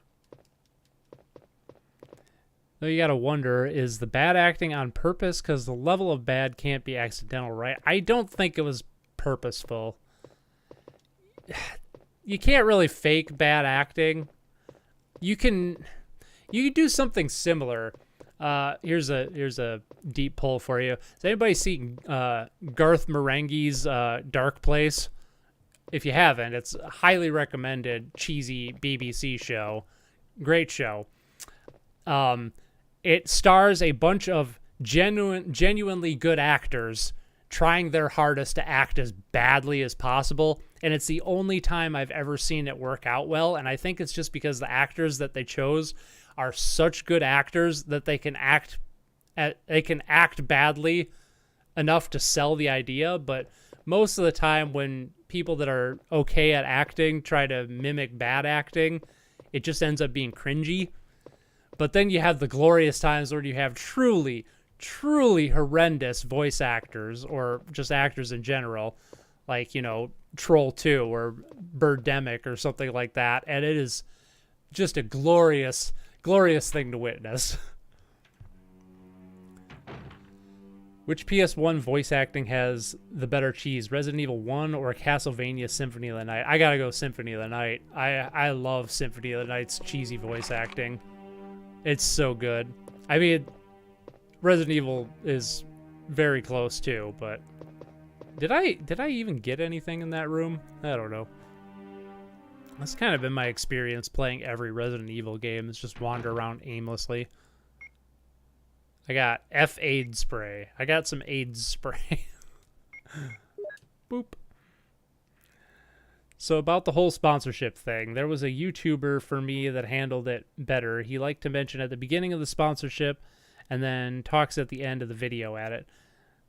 Oof, quick faulty English on my bad. I missed it. So, yeah, I mean, see, that's fine. So that's the thing, though, is like when you get sponsored, you can choose how you do it, but depending on how you do it, you get more or less money. So if somebody does the thing where they mention this thing sponsored by so-and-so, and then they wait until the very end of the video, the sponsor isn't going to pay as much because they know that 99% of people are going to just drop out at the very end of the video. They're not going to sit through. But if you put it in the middle of a video, and then you talk about it for a certain length, then they pay you a lot more money, which is why a lot of YouTubers do that. It's hard to compete to Richter's piss acting. I think that says piss acting. Stupid YouTube censorship. I'll have to check out Dark Place, but RE1 for sure was inspired by B horror movies. George Romero's Night of the Living Dead was a major inspiration for the team. Yeah. If you want some top tier Wisconsin level of cheesy video game, acting, you should take a gander at the cutscenes in Deep Fear for the Saturn. I've heard of this game. I've never seen it though. I have no idea what I'm doing, guys. So I thought I needed to do something in this room because a lockpick, but I'm clicking on all the things. Nothing seems to be happening. Oh, God. Come on. Get in there. Get in there. I'm going to go somewhere else. Some top tier Wisconsin level of cheesy. That's great. I love it. Yes, I will check this out. Oh, I bet it's the plant. A fine grand piano. Okay. Nope, it's not the plant. Okay. I don't think there's anything in this room. You think it'd be something in that hidden alcove, but apparently not. What's your least favorite Sonic character? Mine is Chris Thorndike. Ooh. I don't like Chip from Sonic Unleashed. I never liked him. I don't know if he's my least favorite, though. I've always liked Charmy B, personally. I don't know why people hate him. I've always liked Charmy. You know what? You should play Oddworld on PS1 next. That's like one of my brother's favorite games. Yeah, let's do that. I haven't played that in a long time either. Oddworld. That's the only Oddworld game I've ever played.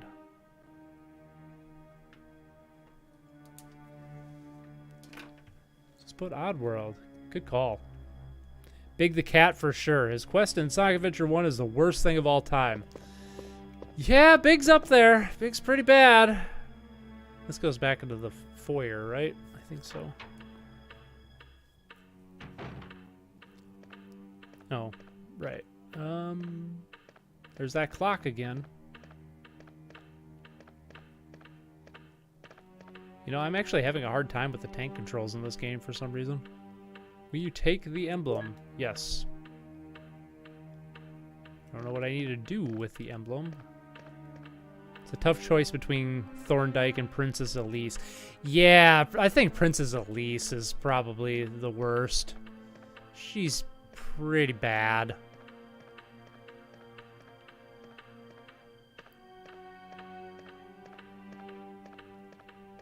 Yeah, I'm going to say Princess Elise.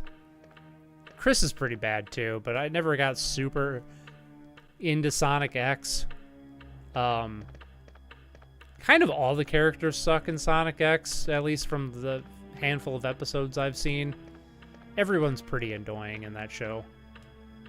I never liked that show. There are too many bad Sonic characters for me to choose, though I think Sonic Prime made me like Big. Oh, really? Interesting. Oh. Sonic Prime good. I'm probably still not going to watch it even if it's decent, but I've seen clips from it, and a couple of clips I've seen were pretty funny. I don't like playing as Big in Sonic Adventure 1, but the actual character is fine. Yeah, that's kind of how I feel. He's okay. Can I go upstairs yet? Yes. Yes. Ooh, I love that. Doop, doop. Oh, I gotta do it again. Oh, okay. I'm like, what? They're gonna have another loading screen for those stairs too?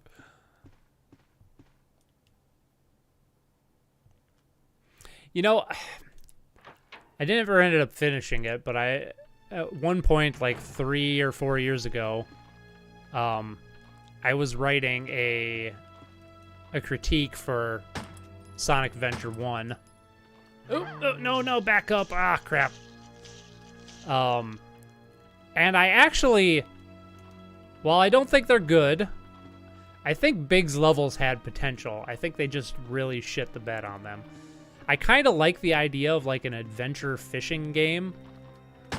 Oh, there's another zombie behind me. I'm gonna run out of ammo too.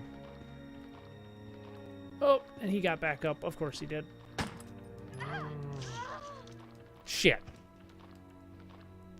I'm probably gonna hop to Oddworld here in a second. This is starting. I feel like this is starting to get boring to watch because I have no idea where to go or what to do.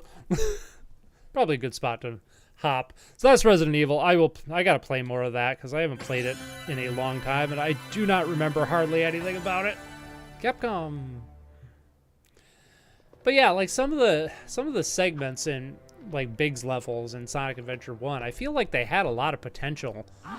It's just the fishing was so hard to aim your lure, and like catching the fish just was like such a tedious chore, and fish always just like, you know, broke off of your hook and stuff, and having to like catch Froggy every single time, and Froggy was always a pain in the ass to catch. Like, yeah, those levels just sucked, but I don't know. There's some potential there. They just really didn't execute it properly. All right. Let's see if Oddworld's on here. Oddworld, Abe's Exodus, Abe's Odyssey. Let's do it.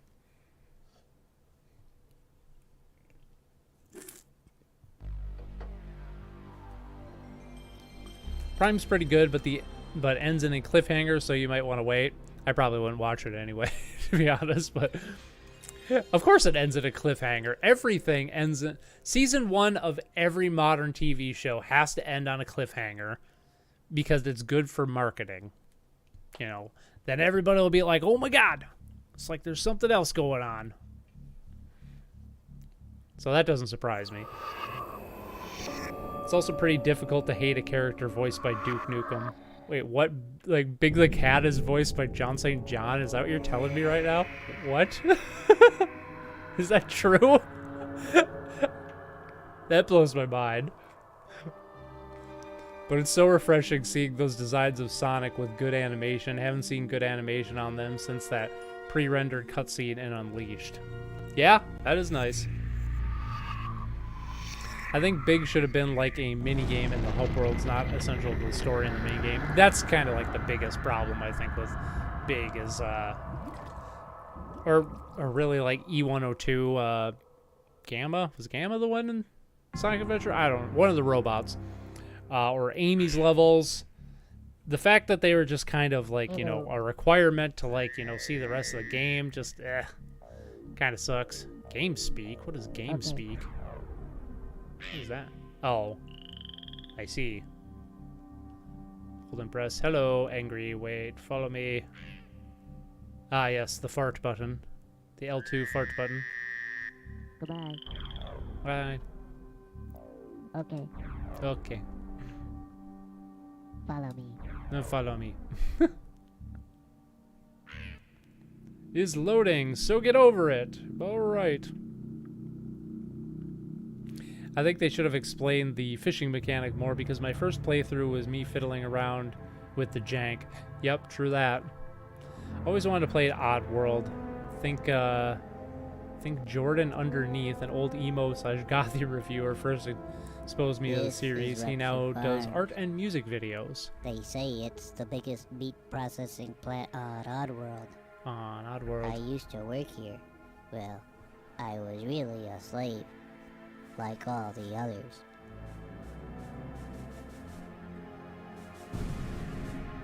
Seems like PlayStation 1 games are mixed much quieter than like older games. I had to turn my volume up for this and Resident Evil. Actually, I really like Gamma's story in Adventure 1. I think it has the most interesting narrative of the 6 stories, and the gameplay is pretty fun. I was I kind of agree about the story. I don't like the gameplay. I thought it was pretty boring. I crossed the meanest boss in the world. I think, Mullet the Gluckin. I think Amy's gameplay My would whole be life alright changed if you weren't in being just chased one by a day. robot the entire time. I think I that's what was really working ruined late it. one I night kind of like her at movement Rupture in Farm. her segments, especially like using the Pico Pico hammer to, like, you know, do some acrobatical jump to get up higher. It was a unique take on 3D platforming, but We used to make meat munchies Meech Munchies. until the meaches were through. Extinct. I always thought what would happen if Gamma didn't die. Spoiler. Just kidding. We still made pearmite pies. And we made some good scrap cakes, too. The scrab cakes. I thought I had a good job. But that was before I knew Something new how and we'd make tasty. new and tasty. I was still to find.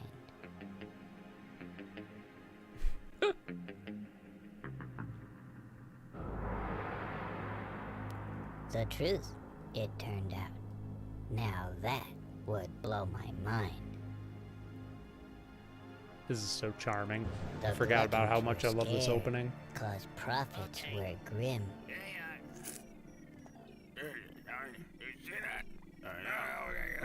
Termites and With Amy, it's not really the have been robot that turning annoys up me. I just thin. wish she ran way faster. Yeah, if she moved a little faster, that would definitely help, too. But Mullock was cool. He I love had a how plan. Abe sounds like a South Park character. Yeah, he does kind of. This new kind of meat. It was us. Oh, shit.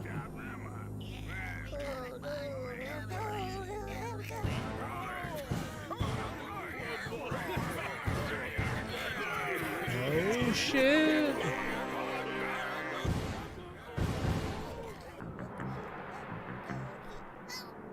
New and tasty as people. I just had to escape. I just had to be free. And I didn't even know I had a destiny. So, Man, this is like a Get really me well outta done here. opening.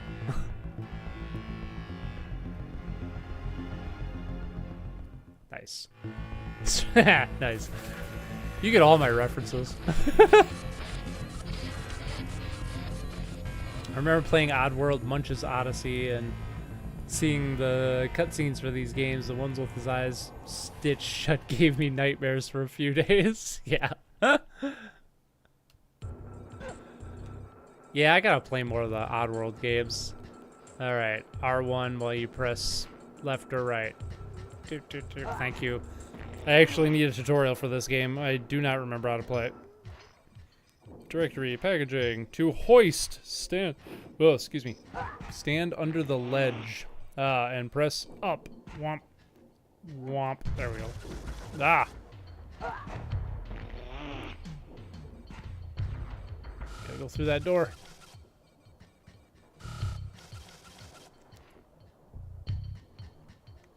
No talking to fellow employees.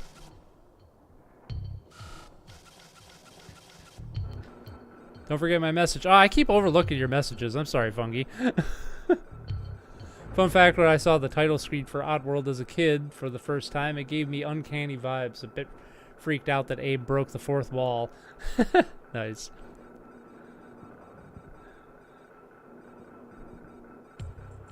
I wonder if it's just because your icon is like a light blue that it doesn't stand out to me, Fungi. I always seem to overlook your messages for some reason. I'm not doing it intentionally, I promise. I just had to test to make sure those were bombs. They are, in fact, bombs. To jump, press triangle. Oh. Run jump, press triangle while running.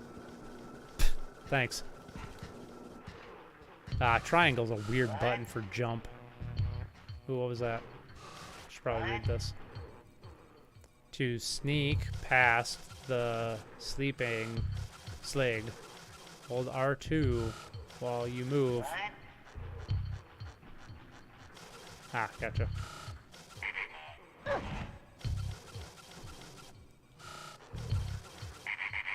My PFP is just Sonic in water?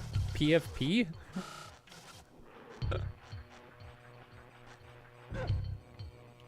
Oh, your pet peeve?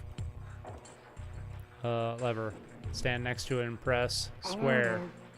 I don't know. Stand next to it, not on it. Whoops. Okay, now I gotta sneak past this guy here. Doot, doot, doot, doot. Alright, I think I got here. There we go.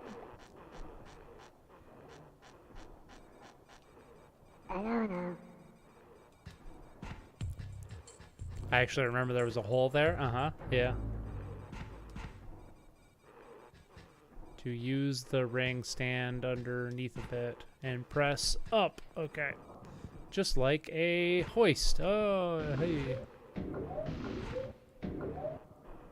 Interesting. Yeah, these controls are weird. I forgot how weird they are. Don't worry, so you stay secret at the first screen, but it's difficult anyways. I'll tell you anyways. So beyond the barrel at the first screen, you can press down and find a secret room with Peps. Ah. Peps behind? Shit, what's Peps? Is that a character that I forgot about? Oop. Nope, I messed up.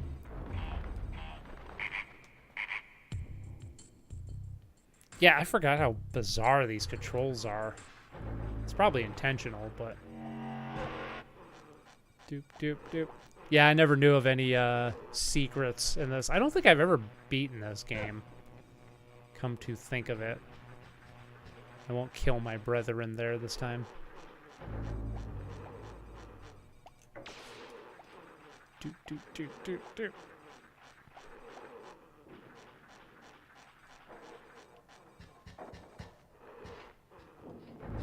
Yeah, get that.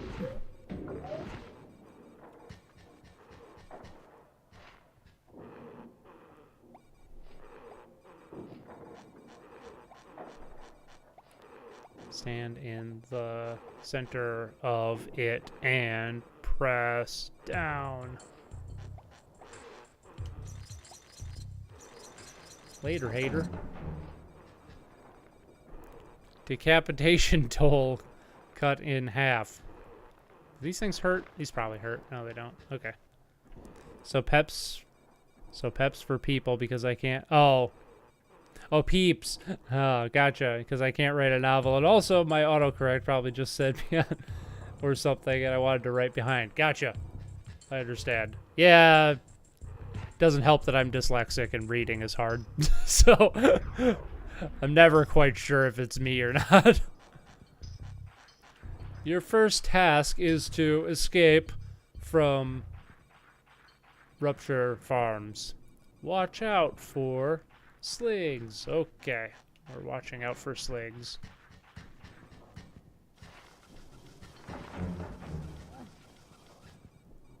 Lead Mudokins to bird portals. Is that what that was? Then chant to rescue them. Oh, okay. Chant by holding L1 and L2. Yeah, how do I... Oh, that's the fart button. That's whistle. Oh, yeah. Follow me. Are you gonna follow me? Follow me. No?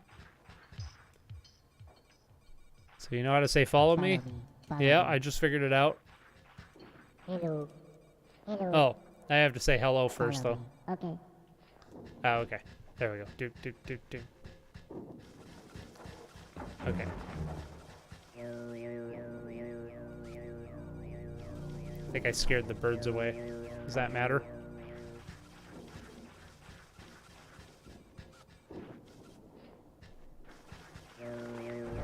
Ah, I see. It does matter if you scare the birds away. Got it. All right, I'm getting the hang of it.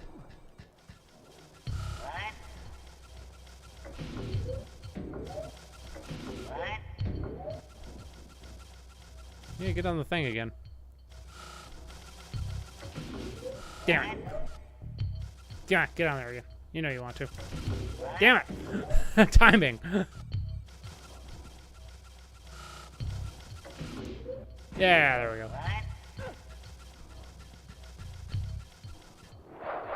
go. Ooh, nice. That's pretty cool.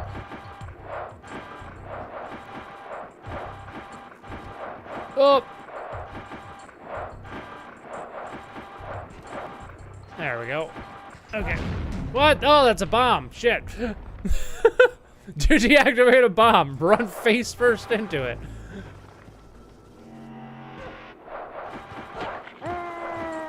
I got hit by a ribcage from the grinding area. The game explains the mechanics pretty well. I don't think I have to explain much. Great. Yeah, I'm figuring it out. It's mostly the...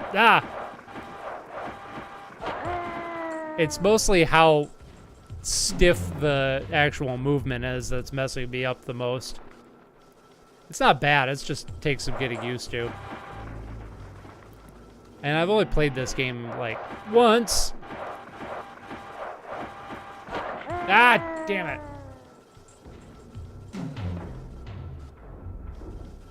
At least the game's pretty good about checkpoints. So, there's that.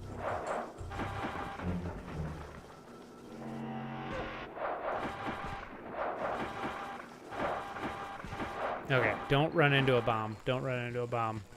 To deactivate a bomb, crouch next to it by pressing down. Okay, pressing down, then carefully press square when the bomb blinks green. Oh boy. Okay. Damn it! For the next game, I'm wondering if Pepsi Man is on this emulator. I think it is, actually. I'm pretty sure I've seen it. Let's put Pepsi Man on there. Ah, I love Pepsi Man. Surprisingly, don't like Pepsi, but Pepsi Man's cool. Pepsi Man. Got used to a lot of weird control schemes that work just fine for games, so yeah, it's fine. Yeah, and the fact that, like, when you land, you, like, slide quite a bit, too. That keeps throwing me off. Well, I mean, it kind of fits with the genre, because this is kind of like a cinematic platformer, and they're kind of all like this. I think that's why a lot of people don't get into cinematic platformers. Okay. Yeah, I got it. There we go. The Pepsi Man theme has no right to be such a banger. Or it has every right to be such a banger. I don't remember how it goes, but I do remember it being a banger. The profits justify the means. Huh? That's one. I don't think this guy... Ah, yeah, that's what I thought. Ah, son of a bitch. All right, and he'll kill that guy.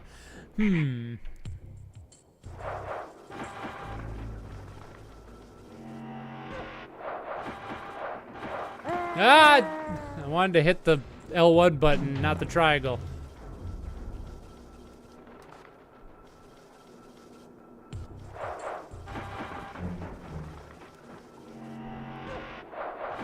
There we go. I almost got hit by a ribcage, but it's fine. We'll figure it out. The one key lyric to remember from the Pepsi Man theme is Pepsi Man. I think that's what it is. Chant to possess. Ah, thank you.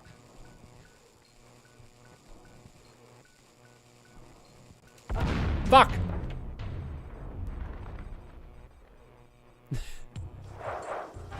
Oh, you can be the slick. Oh, really?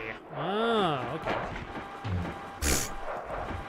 If I could get back there, Jesus. At least this game's fun. Unlike a certain Alex Kidd game that shall not be named. Damn it! I keep dying, but...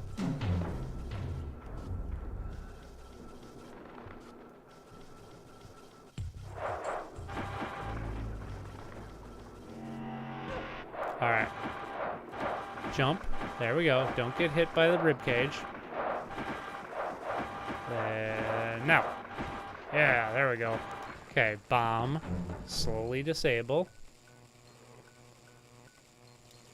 There we go. Okay. Now, go up there. Yeah. Okay, and then chant to...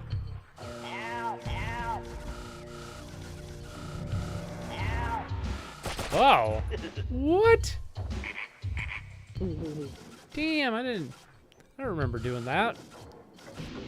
Oh, okay, well, that makes that. Ah.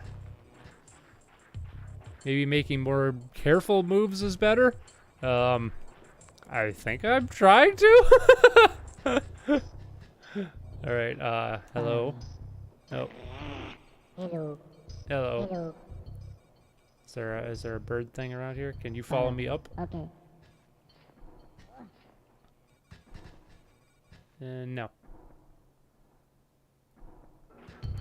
Oh, wait. What does that lever do? I should have hit that. I mean, if you want a better Alex Kidd game, Alex Kidd in Shinobi World is the best in the series since it's pretty much just a Shinobi game. Yeah, I think I've played that one. I don't actually remember, though. Oh, right. Ah. I think I just turned off the lightning. Okay. Ah. And now there's a bird portal there. I see.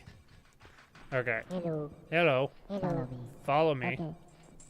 Doop, doop, doop, doop, doop, doop. Chanting. Alright. Cool. Alex Kidd and Miracle Whip is pretty good. I don't like that game. In Miracle Whip. Alex Kidd and Miracle Whip is pretty good. I don't like Miracle World at all. I have tried so many times to get into that game, and I just do not get it. Oh, right.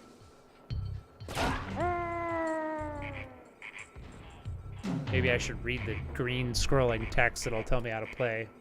Hopefully I had a checkpoint. Yeah, thankfully. Roll first crouch by pressing down. Then roll left. Well, I figured that out. By pressing left or right. Oh, just keep rolling. Okay. Use lever to operate meat saw. Okay. I somehow don't like playing Oddworld Abe's Exodus, the sequel, because it's confusing with all the new commands and types of Mudokons. I do like most of the Alex Kidd games, not a fan of High Tech World, and I literally can't play the weird BMX game. I didn't even know about that one. But besides that, it's a neat little series. I might try to get into it some more. Probably not. I don't know how to write like that.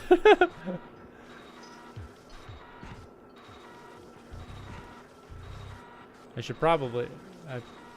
could probably save that Mudokon back there. Is that how you say that? Mudokon? I don't know. No, I want to get the lever, Abe. There we go.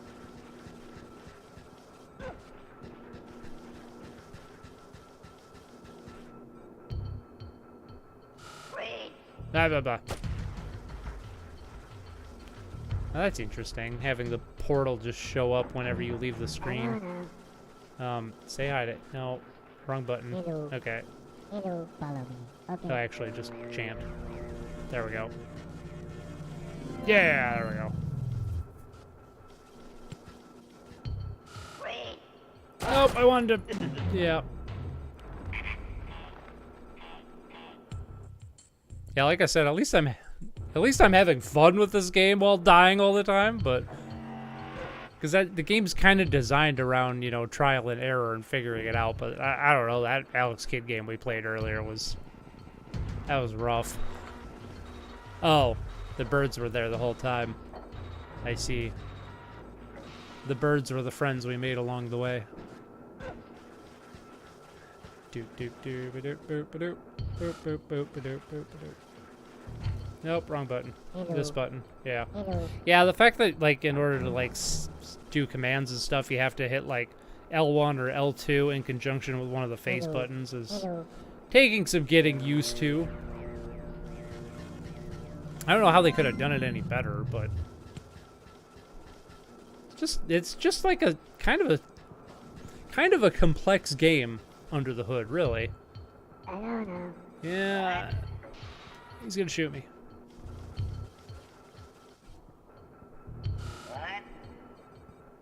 Or not? Can I take him over? Oh, okay.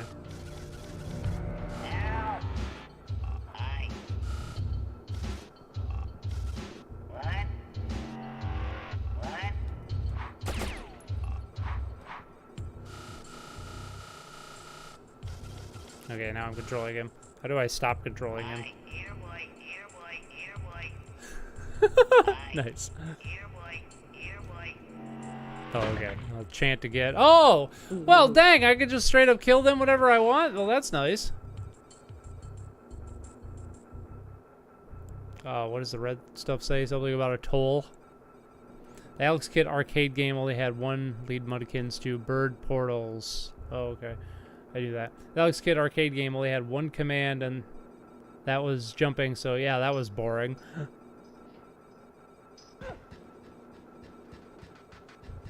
Wonder if any of the Rhythm Heaven games are on here. What are those on?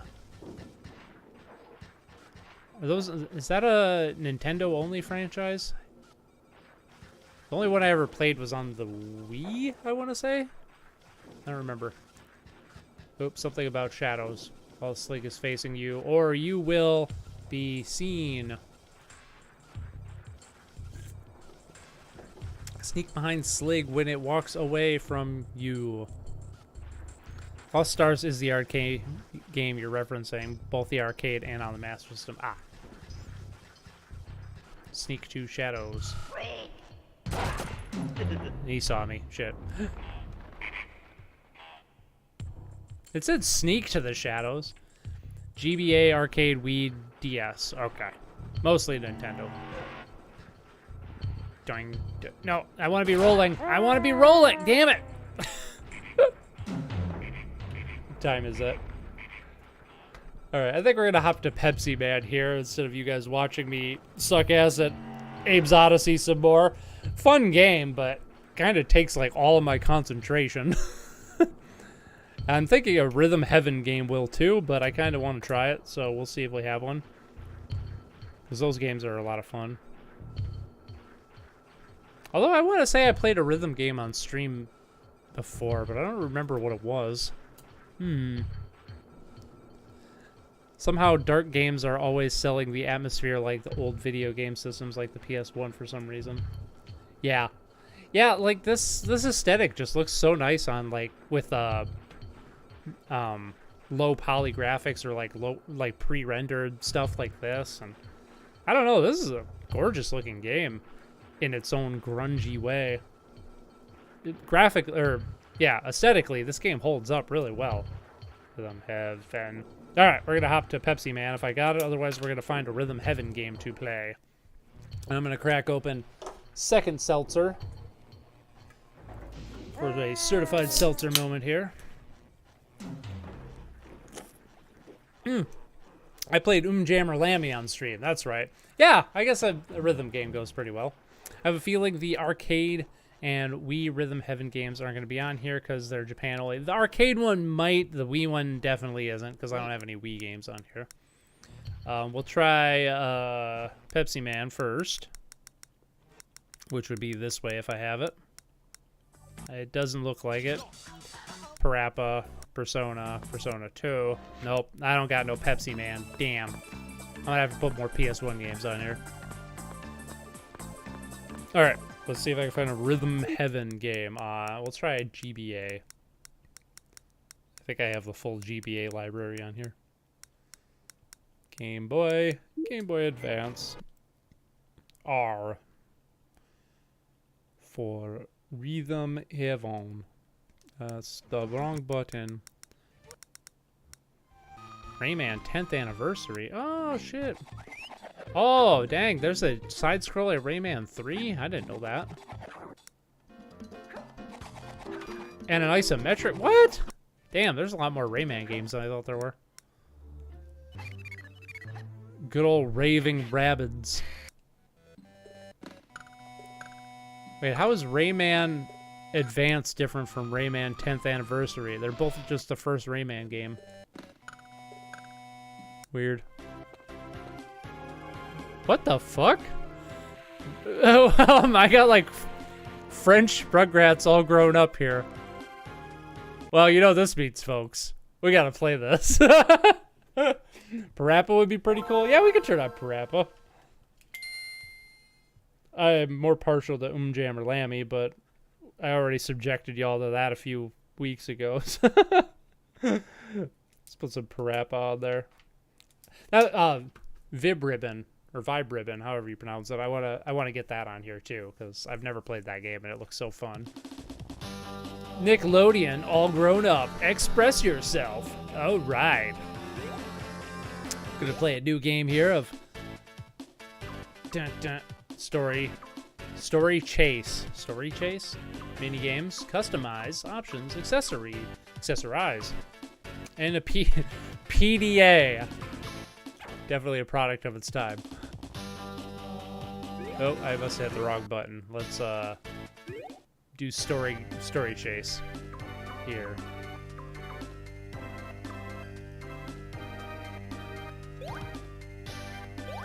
Let's just do that. Who is that kid? I don't remember that kid. That's some great news. What on earth are you doing? Harold? I don't remember no Harold. I never really watched Rugrats all grown up. I always thought it was, you know, a bit of a gimmick personally, but looks like Susie is going to be a pop star. It seems someone saw her talking to some scout for a record company. Really? I'm going to get the lowdown from Susie right away. All right. Ew. Vibe rimming. Oh, jeez. Hello to you too, Walkos. Coming as hot and strong today. Yeah, Vib Ribbon. Or Vibe Ribbon. I don't know how you pronounce that game. Looks great. Not we, GBA. Didn't you play Parappa on stream before? That was Jam or Lammy, which is the superior spin-off to the Parappa series. The remake of Oddworld, Abe's Odyssey, isn't giving me the same vibe somehow because it... Oh, hi, Chucky. Because they just also use more lighting and stuff. Ah. Fun fact, some ideas from Rayman, like Raving Rabbids, Rayman 4 prototype / build, got reused for the GBA version. Interesting. It's Angelica only... Oh, it's Angelica only friend with Susie and all grown up. Ah, I see. Her random friend Harold. That kid Harold was exclusive to all grown up. I figured that. All you need is Rugrats up to and including the second movie. Everything else is soulless merchandising. Yep, true that. What's up, Chuck? Bye, Chuck. Hey, the sprites are kind of nice in this game. I love how... Okay, what I always found funny about this show was how old the adults look. But, like, all the kids are only, like, what? Like, 8, 9 years older, but the adults look like they've aged, like, 30 years. It's ridiculous, like, how old, like, Dee Dee looks here. And this kid, Harold, who's just, hey, apparently I can't... Or maybe that's not Dee Dee. Isn't that what she looks like in that show, though? I don't know, man. I never watched this show.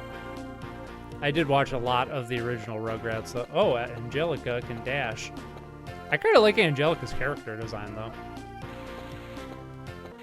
This screams average licensed 2000s game.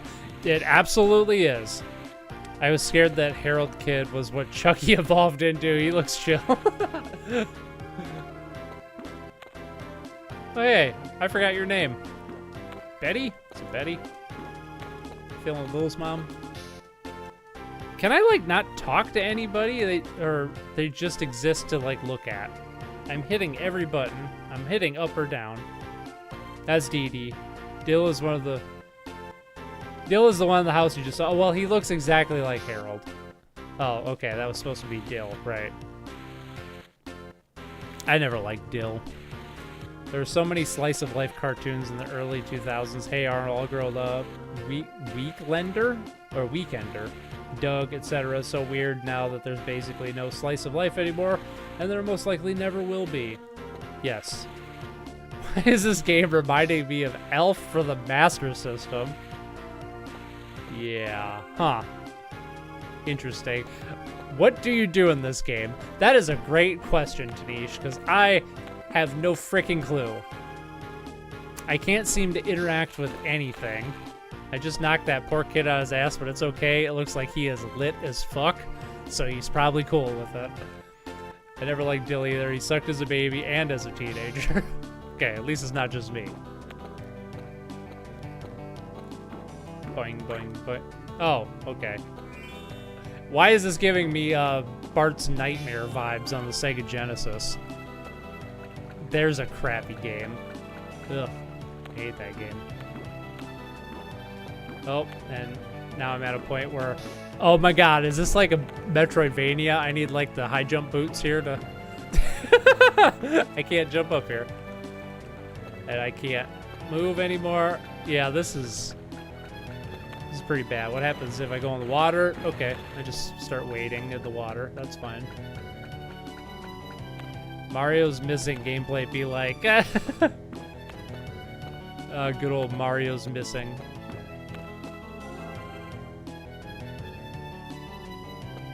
I thought I was going to find Susie, but now we're going into the woods, so...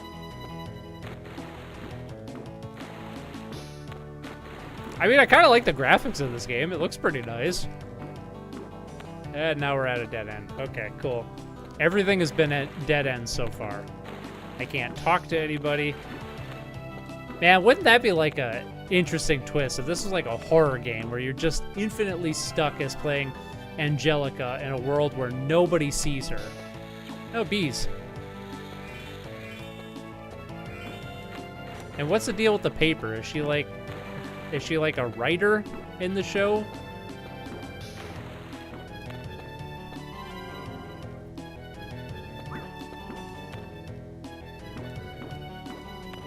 I like how at one point in like the Rugrats history, Angelica became the most marketable character. And like none of the main babies were as well liked as her by the mass audience. I guess it was just because maybe she could talk physically to adults and stuff, at least canonically. This game is starting to seem more like Elf for the Master System the more I watch it. Do I have to turn on Elf for the Master System now? Because you're making me curious. I don't know what to do. There's like nothing going on in this game. So I think we're gonna bounce. What's up, Chaz? Oh, God. Angelica's mom looks horrified. What is the deal with people? I can't... Nope, I was thinking, is it start? It's select. Oh my god, it is a freaking Metroidvania. Jesus. Oh, okay. There's Susie. I can't talk to anybody until I find Susie. That's what's going on here. Oh, I have another suggestion. How about TAC for PS2? I have so much nostalgia for that licensed game. I was just thinking about that game the other day.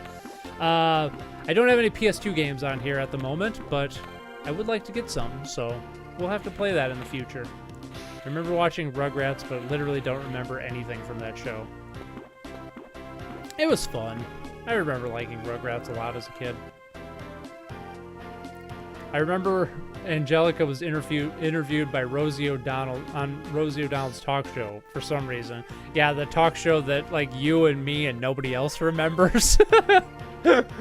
Weird because everyone remembers, but having hated Angelica growing up. My favorite was Tommy. He was so nice and protective. Angelica was most precocious. That's why she sells. Yeah, that makes sense. All right, there's Susie. Okay, there's a thing. I'm hitting buttons. There's nothing. I can't... A, B, C. There's no C. A, B. Up. Down? Select. No, selects the map. L. It's fucking L. Okay. People are saying you will be a Sager. Can you tell me your thoughts right now? Oh, that... Well, and the audio's breaking again. Okay. Kinda didn't work out the way I hoped. What do you mean? Tell me about it. I'm sorry, but I'd rather be alone now. Okay. Ah, Jesus Christ, coming in hot, Harold. God. Just heard the big news. That so-called record scout just scammed Susie. Sounds like Susie's lost a lot of money. Dang. Preying on teenagers. What a dick. That's the record business for you. Do you happen to know where this swindling scam artist is? I don't know that much yet. Still, I heard that Tommy was talking to this person. Angelica, you aren't by any chance going to try and catch this swindler, are you? No. Ah, she could do the right thing and inform the police, though, and maybe they'll be arrested. Jesus. Alright, I think we've had our fill of this. Let's play Alf. And then we'll play Rhythm Heaven like I actually came to this place to play. I gotta see what Colin's talking about with the whole Alf situation here. Where's that Master System at? Nah, I always do that. I always go past it. I don't think I have it. Oh, there it is. Okay, just from that brief clip I saw, I see what you're getting at now. Fucking Alf. More like Snoozy. Yeah. I think we all say that we watch SpongeBob. I can't think of one person who didn't. I have never seen SpongeBob. I'm just kidding. I love SpongeBob. The first 3 seasons in the movie. Start. Select. There we go. Start button. Boing. Cool. That is so weird. Why did it immediately switches from side scrolling to like beat 'em up style? That is so bizarre. What is with this dude in the background? He's like, I'm gonna get you. I'm gonna grab you, Alf. I'm gonna get you. Of course, that's an enemy. Why wouldn't it be? Best title screen ever. It was pretty great. Inventory. Oh my god, Mr. Grabby Hands. Just following me everywhere. I've never, I know I've seen an episode or two of Alf. He eats cats, right? That's a thing. Yeah, I just ate a cat. Mr. Grabby Hands. What the hell is this game? Why are Master System games so bizarre sometimes? Yeah, I'm gonna get you. I like how he doesn't have a turnaround animation. Yeah, he just flips. That's fine. You remember that episode? Yeah, I remember that episode. It was pretty dark. Susie wanted to be an idol and got scammed out of $1,000 or something for lesson. And when she arrived at the studio, there was no one. Oh, dang. That's brutal. Interesting plot for a Nick cartoon. All grown up was a little too mean-spirited at times. I do remember that, like, the few times I watched it. Like, I just remember it being, like, really mean. Okay, I was kind of lying, but it's actually the minority who doesn't, hopefully. Everyone's seen SpongeBob. Alright, that's it. Let's play, hopefully, a Rhythm Heaven now.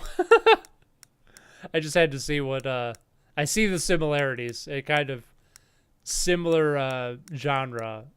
Rugrats All Grown Up, French title edition, and Alf for the Master System. Rhythm Heaven, if I can find it. River City Ransom. I don't think we have a Rhythm Heaven. Rhythm is RH, right? Yes.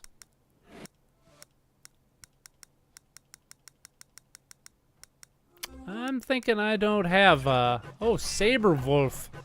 There's a rare game nobody knows about. Unless you played Banjo-Tooie, because that character's in Banjo-Tooie. Alright, well, we don't have that. Let's play Parappa, then. I'm gonna play some Parappa the Rappa. Pa-ra-pa. Pa-ra-pa-pa-pa. PlayStation. I gotta find a better way to sort these. Instead of just scrolling through like a madman like I always do. There it is. Parappa. Persona. Parappa. Let's play some Parappa.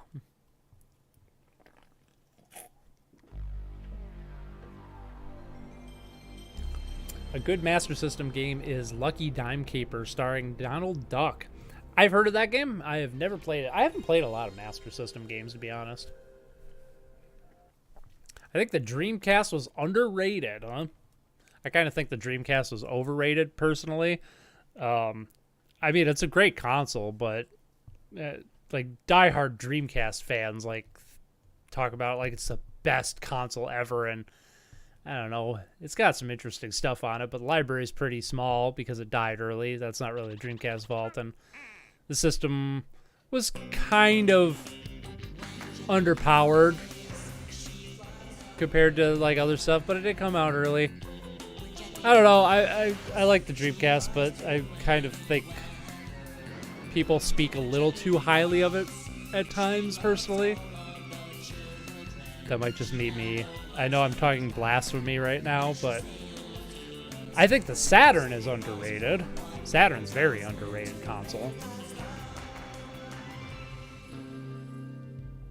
I do wish the Dreamcast would have been around a little longer, though, so we could have got more larger library for it. Oh yeah, we got Jet Baby. Shut up. Boy, he sure is my hero. Alright, I'm just gonna skip that. We're gonna play some Parappa here. Yeah, I think Rhythm Heaven on the GBA is Japan only. I think only the DS and Wii version got localized. Ah. I gotta believe. We gotta do what? I gotta believe. The hip-hop hero. Another reason I need to get PS2 games on this thing is so we can play Guitar Man. Because Guitar Man is like the best rhythm game ever. It's so good.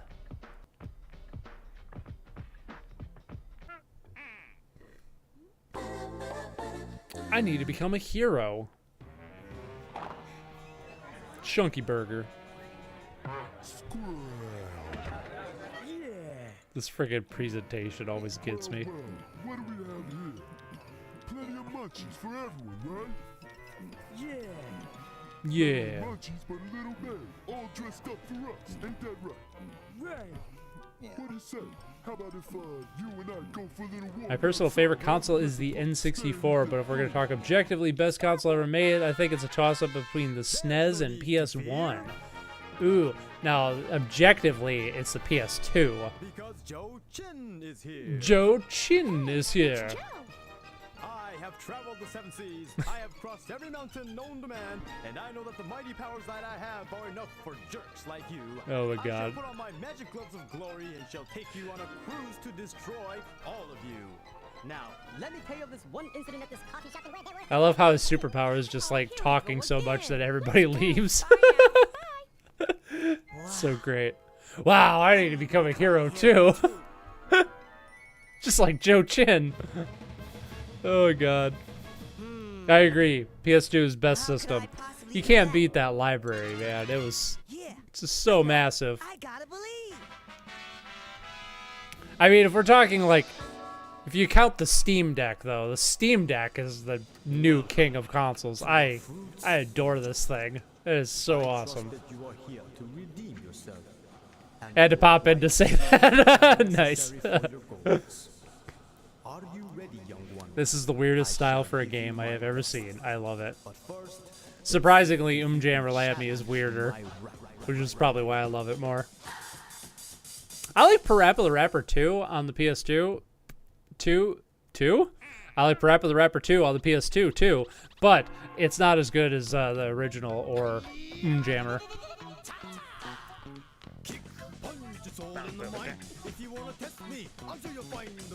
I gotta believe. PS2 has CAC, exactly. And Okami and Silent Hill 2 and a million other things. I fucked up already. I already fucked up. once more now. Kick, punch,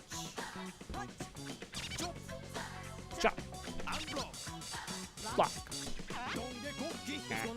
You rapping good after I fucked up 3 times in a row.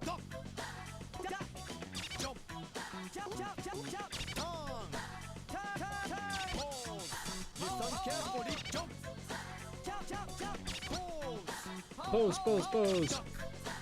Duck, duck, duck. Turn, turn, turn. Yeah, I see you're getting better. Kick to the limit in order to get a now kick, punch. Kick, punch, kick, punch. Chop, block. Shit. Chop, kick. Chop, kick, chop, chop, kick. Punch, block. Punch, block. Gonna get harder now, duck and jump. Duck and jump. Turn and pose. Turn, pose, turn, pose. Duck and turn. Jump and Damn it. pose. Come on now. Ah! Follow my words because we're almost done. I'll make it easier first. I wanna see if you wanna see what it means to be the man with the master plan. Are you the man now? I love how he just gets bored. He's like, oh, you suck. Chop, kick, block. Block, and I'm kicking. Kind of fucked up there. Block that punch. Damn it. Duck, duck, turn. Shit. Jump, kick, jump. And punch, punch. I fucked up. Ah, damn it. Again. Yeah, just like I was saying in Jammer when we played this, like this game just is so unforgiving. You have to get it like, it's not enough to make it to the end of the song. You have to make it to the end of the song while rapping good, which is kind of a pain in the ass sometimes because the controls are really loose on this. Let's catch up with the chat here. How y'all doing? As mainly a PC gamer, I think PC is best, but as far as consoles go, PS2. I think there have been better games made since then, see Elden Ring, but overall library was insane. The best console just comes down to library. It's what it comes down to at the end of the day, which is why I like the Steam Deck so much, because it's, you know, a PC. Basically, it's got the massive library of a PC platform, but packaged and, you know, into like a console format with a really nice front end. You know, it's got Steam behind it. It's running on Linux, which I'm a big fan of. The emulator scene and the community scene behind it is just so nice. I can't say enough good things about the Steam Deck. It's just a magical piece of hardware.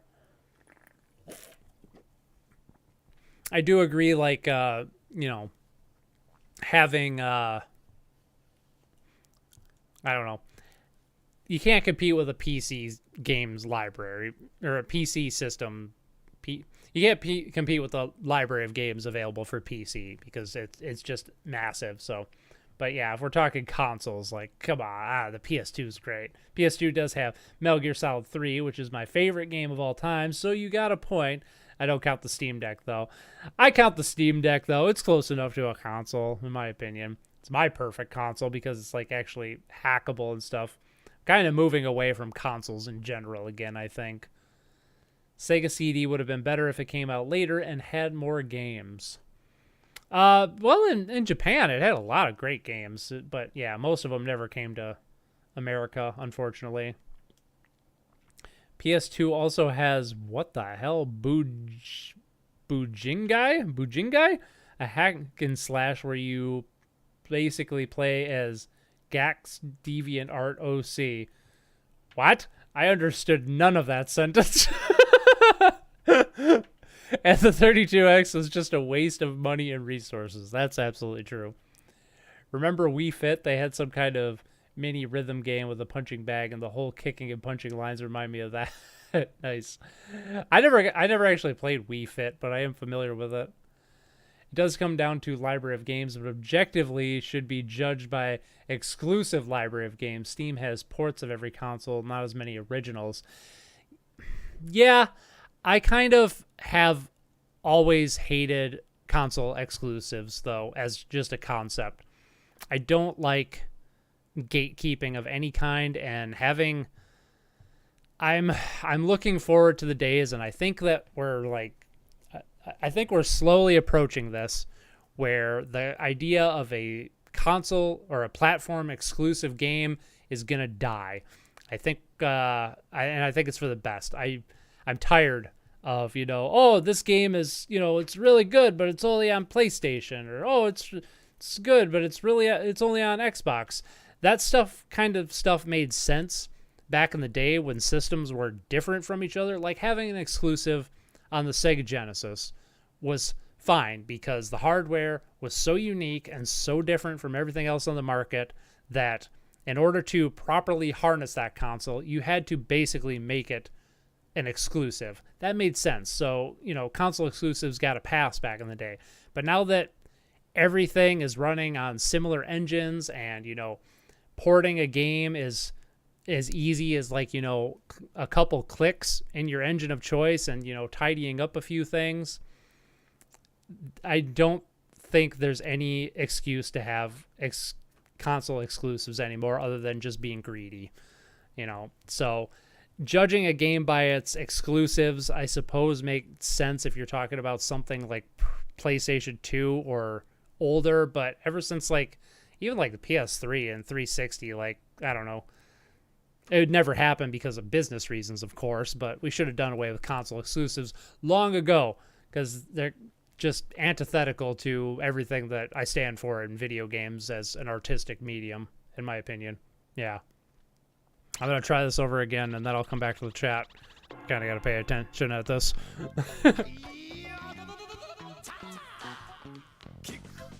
I would say exclusives are bad, but now so PCs are going to have every game now, not to mention competition creates better products. Absolutely. Kick. Damn.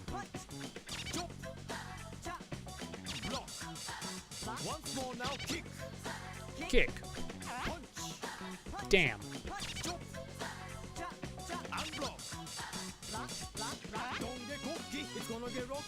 I just realized, though, this game is a lot easier than Jam or Lammy.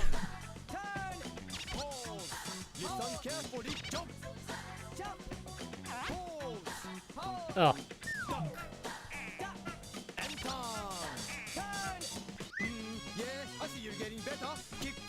Because, even the opening level in that was kind of a bitch. Ah. Oh, come on.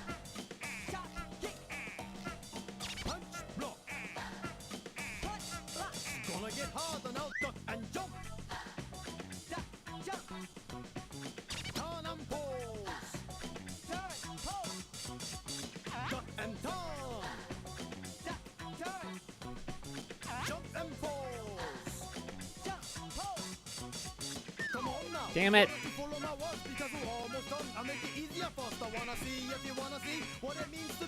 I ain't got the good rhythm, yo. Here we go now. Kick, punch, block. Kick, punch. Chop, kick, block. Chop, kick, block. Block, turn and kick it. Block, block, turn. Kick, kick. Block, duck, punch. Block, duck, punch. Duck, duck, turn. Damn it. Duck, duck, turn. Jump, kick, chop. Jump, kick, chop. And punch, punch, punch. Punch, punch, punch. And I messed up again. Oh, God, this game is so brutal. What? Again. You have to be perfect. Oh. Anyway, what did I miss in the chat? I might try this one more time. Where did I leave off?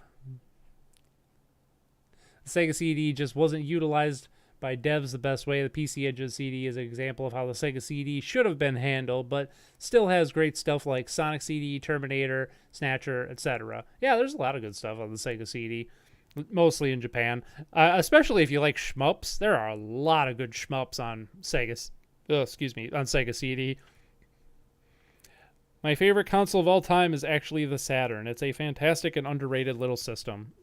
Yeah, and that's from the days when, the hardware was actually different. Like I was saying earlier, the PS1 and the Saturn were kind of direct competitors, but the systems were so different from one another that, you know, some games were just way better on the Saturn. I think I'm going to hop to a different game here just so I don't have to make you guys suffer me dying in Parappa a million times.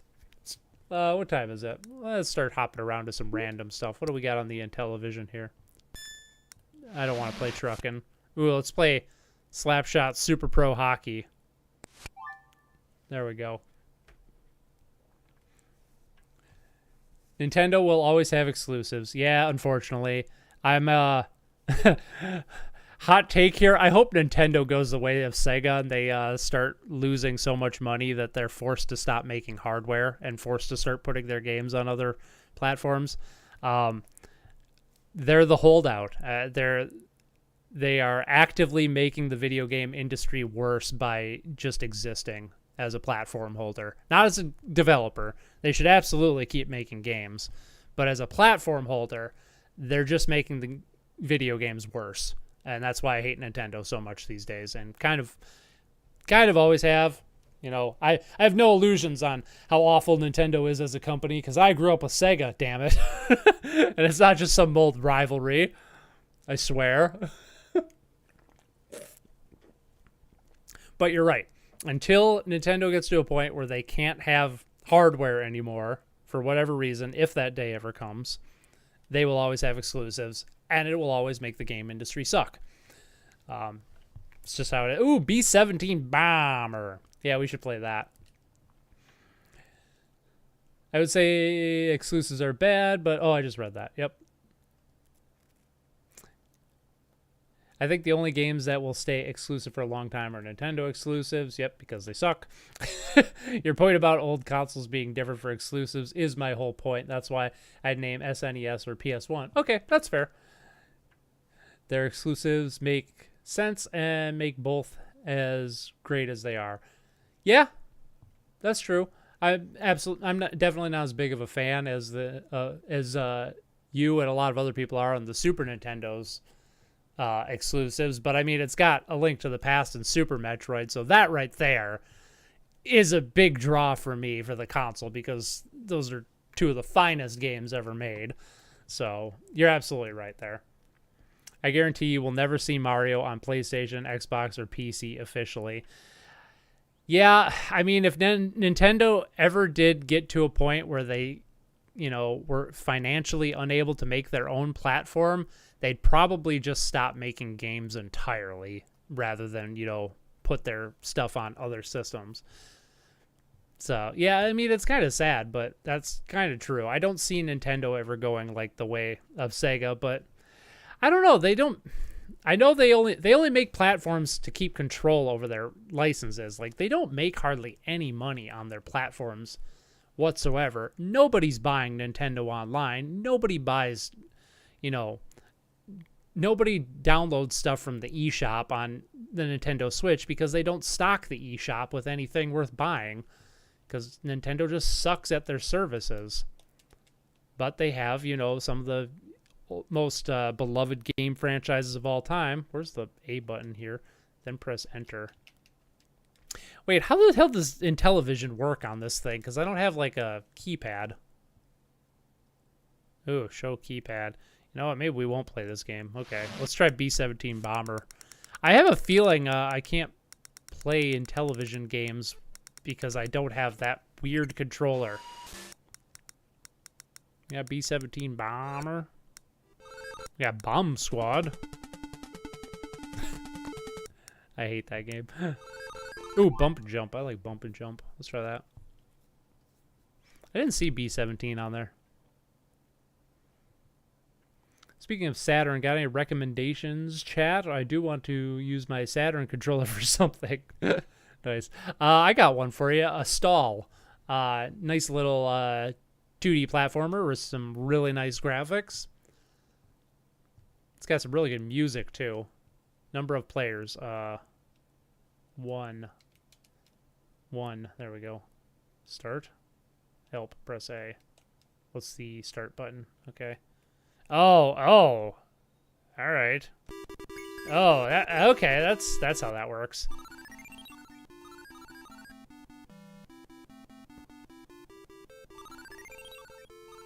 Bump and jump.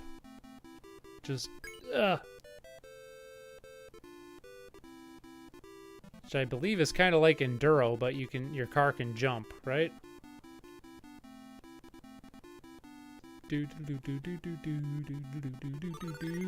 That guy's driving a tank. Oh, oh. Ah, shit. Get ready, player one.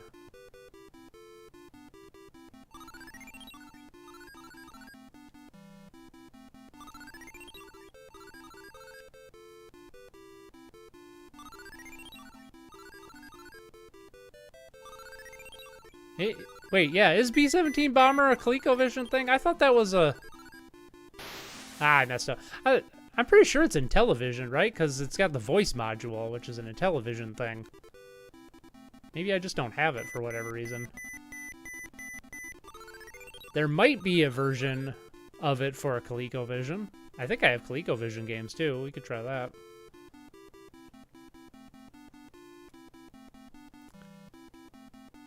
Coleco or Intellivision? ColecoVision versus Intellivision. What do you guys think? I quite like the ColecoVision myself. I don't have much experience with Intellivision. I think my favorite, and I don't have it, don't have an emulator or anything on here, but my favorite system from that era has got to be the Magnavox Odyssey 2. That is such an underrated console, in my opinion. Ugh. Ah, shit. I should have jumped, but I bumped. Better head off. See you next week. Bye, Tanish. Thanks for coming out. I'll see you next week. Hopefully I'll see y'all with a shorts video and maybe a full video by the end of this week, too. That would be nice. I really ramped up production last week, so I'm ahead of the game this week. Feeling good about that. No, don't land on the cart. Okay, there we go. Nope. Yeah, well, you should have jumped, but I gave you the bumped. And now you're dead. Whee. Where's the jump? Yeah, there we go. I did it. Well, that's bump and jump. I smashed 1 cars. No, it's Intellivision. Yeah, B-17 Bomber. Yeah, that's what I thought.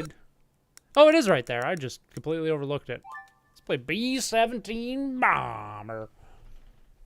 Mattel Electronics presents B-17 Bomber. That is genuinely good voice sampling for 1981. Europe, 1943. This looks boring. Oh, you don't like bump and jump? I like bump and jump. I mean, not enough to play anymore. It's a product of its time. Yeah, I don't know how I overlooked B-17 just a moment ago, but I prefer the ColecoVision of the two, but the Odyssey 2, 2600, and 5200 had the best games of that generation. Yeah. I agree. All right, we're gonna bomb there. I forgot how to play this game. I've played this game like once. I have a physical copy of this game and a voice module for my Intellivision too. You think I remember how to play? Nope. Maybe I need to go up here? Start? Nope. Ooh, there we go. 12 o'clock.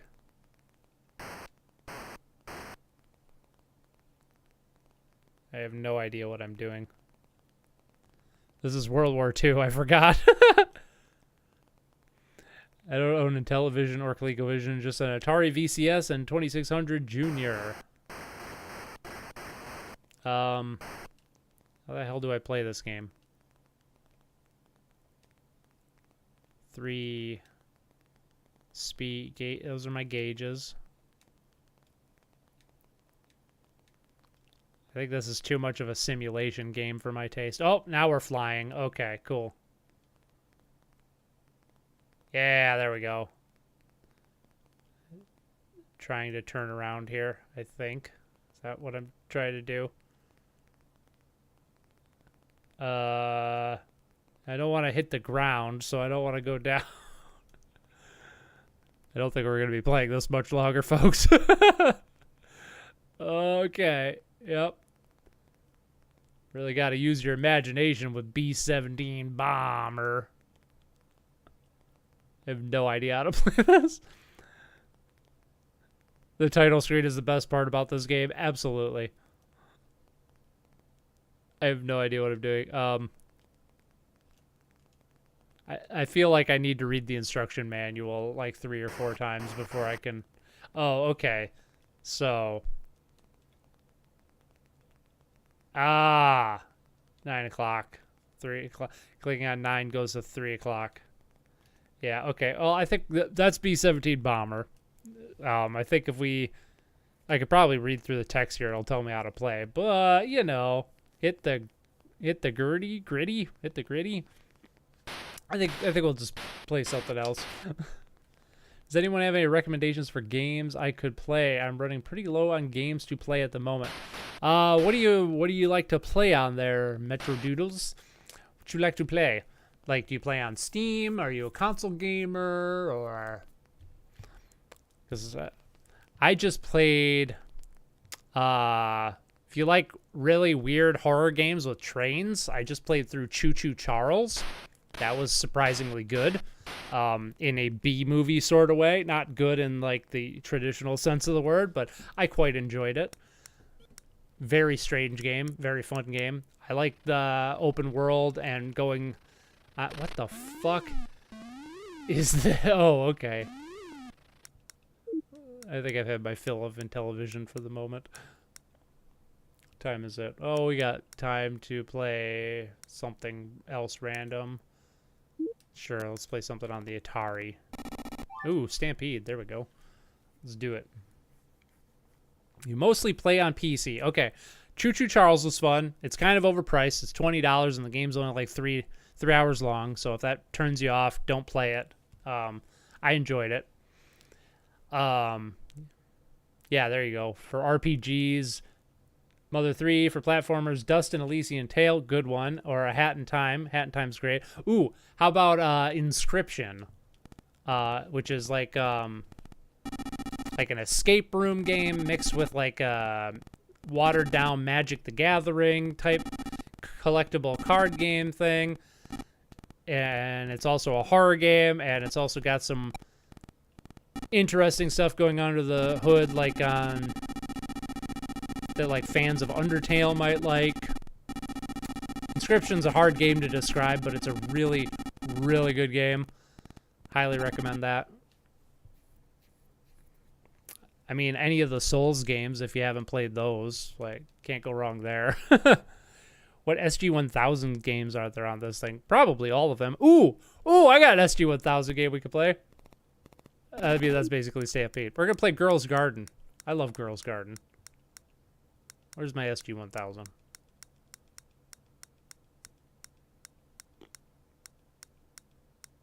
Girls Garden is like the only SG-1000 game I know offhand. But there's a bunch on here.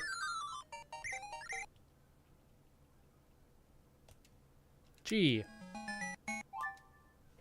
It's probably the best one, too. Oh, man, I forgot. I also wanted to suggest Kabuki Quantum Fighter for NES. Ooh, all right. Kabuki Quantum Fighter? Is that for the NES or the Famicom? You said NES. Kabuki. Is that a shmup? It sounds like a shmup. Kabuki Quantum Fighter for NES. Fun fact, the guy who made Girls Garden is in prison. Yuji Naka? What? Yuji Naka's not in prison, is he? Or are you making a joke? Because Yuji Naka made this game. This is the first game that Yuji Naka made. Before he made Sonic the Hedgehog. Push start button. That's the exact game I was thinking of. Nice. It's like the best game on this system. I love this game. I'm actually working on a video for this game right now. Spoiler alert. I'm not particularly good at it, but I do love it. Doop, boop, boop, ba-doo, doo, doo, doo, doo, doo, doo, doo, doo, doo. Technical masterpiece for the hardware, too. I think the story goes that Yuji Naka started at Sega, and his boss said, "Hey, I want you to make a game for girls as like your training."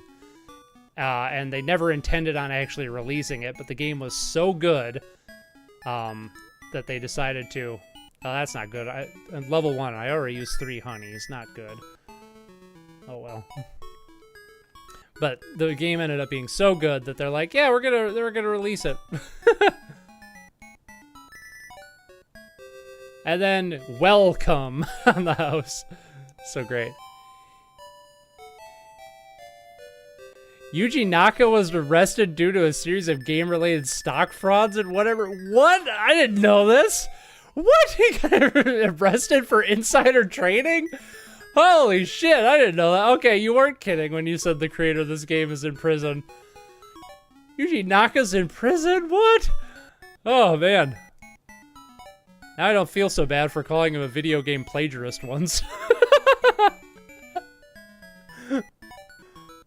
I was joking when I said that, but, you know.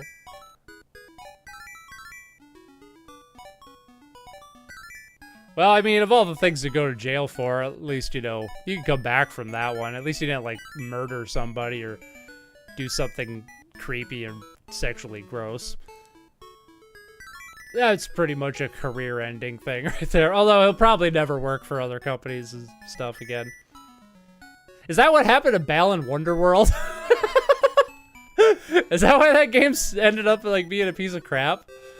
Did he just, like, squander all the funds from that game? And oh, it was this week or last week. Oh, really? Wow, this is a recent thing. Dang. Nah, Yuji Naka legit did something illegal. Really? Oh, man. Wow. Nope, totally didn't hear that. I jumped too soon. Oh, that's okay. I made it work.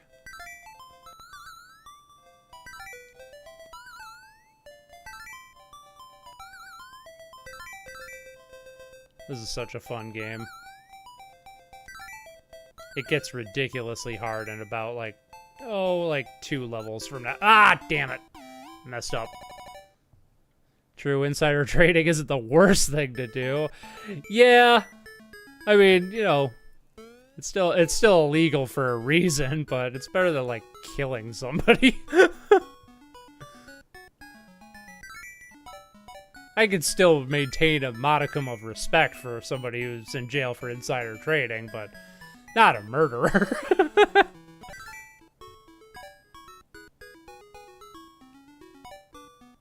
Oh. Shit.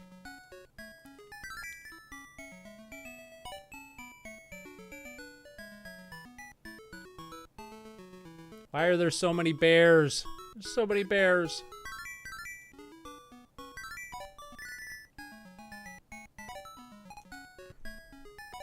I probably didn't need to use that honey there, but oh well.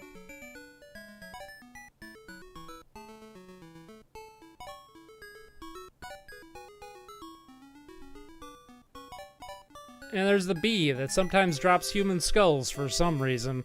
It's interesting. I believe this game was the first video game to have a human female protagonist. No, Miss Pac-Man predates the... Oh, a human female protagonist. You might be correct on that one. Yeah, I can't think of any others. Maybe.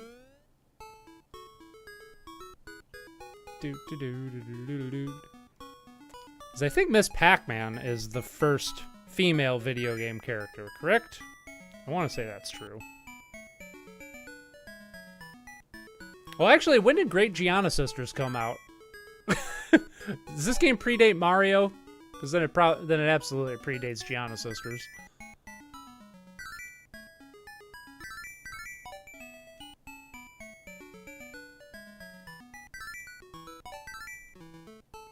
There's a game I've always wanted to do a video on.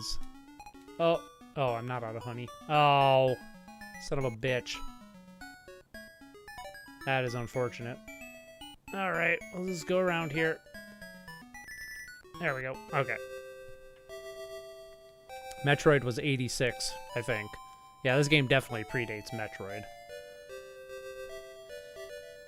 Insider trading is par for the course in America anyway, so Yuji is by no means history's greatest monster. True, pretty much every politician in America could be thrown in jail for insider trading. This game was released in like January or February 1985, so yeah, it predates Mario. Okay. That's what I was thinking, so yeah. Yeah, you might be right on that. I think her name's Papri? I think that's her name. Oh! I think the boy's name is Mido. And the girl you're trying to keep Mido from two-timing with is... I don't know. It's in my notes somewhere.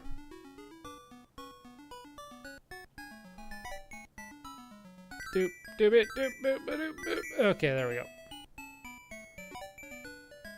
And the bears just get so fast. Yeah, go for that honey. Okay.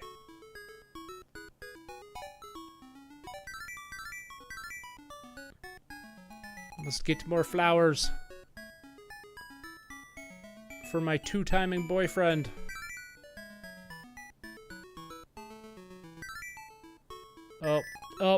Ah, shit. Wait, how could I play Mother 3 if it's very rare? Emulation. Just do it, bro. Emulate that shit. Especially if you're on PC. It is your moral duty to, to emulate any game that Nintendo refuses to re-release. Because that's another reason I hate Nintendo, because they suck at video game preservation, because they just don't care about their games. Just turn this into the sassy Noah bitching about Nintendo stream, because that's all I ever seem to do around these parts. Emulation! There's an excellent fan-made patch for it. Nice. Yeah, that game was never released in English, was it? Alright, well there's that. Alright, and then we're gonna hop to the Kabuki thing quick before I call it a night. What was that game called again? Kabuki something. Kabuki Quantum Fighter for NES. And that'll be our final game of the evening. NES. NES. Which I'm hoping is a shmup. It sounds like a shmup. Okay. Kabuki Quantum Fighter. Oh, it's not. Ooh. That looks awesome. Okay.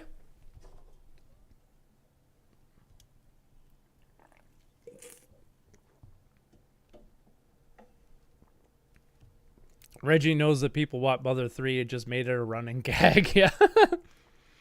You know, as much as we want Ristar 2 and Knights 3, where's Girls Garden 2? Exactly!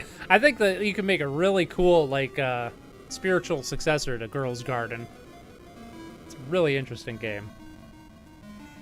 What do you think the new Mario movie will be like? I'm predicting mediocre trash, personally, but I'm in the minority in that one. I know a lot of people are really excited for it, but it looks really bad to me. Yeah. I don't know. I just... The celebrity voices don't do it for me. The animation looks fine, but it doesn't look like anything's too special. And it clearly is just going to be another, like, origin story or something like that. And it just looks like every family movie I've already seen a million times, and I'm not into it. I unlike the Sonic movie, which, you know, again, also kind of looked that way, but was pleasantly surprising with being pretty decent. I don't actually think I'm going to go see the Mario movie. I think I'm going to skip it and wait and see on that one. Granted, I don't have as much, you know, nostalgia for Mario as I did for Sonic, so I'm not as willing to take a chance on that kind of movie, but that'll be me. It'll probably be a solid 5 out of 10. Yep, that's where I'm at, Colin. That's exactly how I feel. It's going to be just good enough that people buy it. Yeah. If it's a musical, I'm done. If it's a musical, I'll be more interested in it. I'm dead serious. Do something interesting with it, and I will be far more into it. If it's a musical, I'm done. I hope it is a musical now. The cool thing is this is made by Hal. Really? Wow. Interesting. Renowned kabuki actor. Maybe he has finally had some influence on you. Oh, one more thing. We've transported some weapons to the energy inside the computer. They will help you get deep into the control sections of the system. Do you copy? Roger. Over and out. I don't think he's supposed to be a robot, but he sure looks like one. Oh, maybe he is supposed to be a robot. Damn, that presentation was badass. Ooh. Damn, these controls are snappy as hell, too. Not sure about the attack so far, but it's gotta hurt your neck. Oh, dang, I am so into this. Oh, those animations. How do you get such snappy controls and such smooth animation on the NES? Holy crap. Probably because the sprite's so small.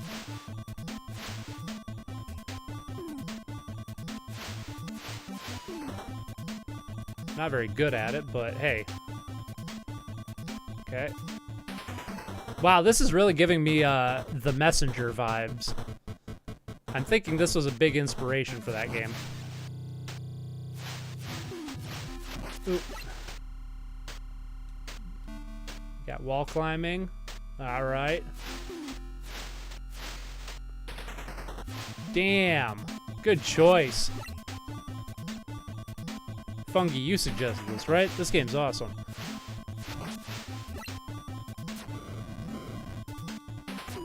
Oop. What year was this game released? Was it early 90s? Good question. Oop. Seems like punching does more damage, but the hair has further reach. That's kind of interesting. Shit. Ah.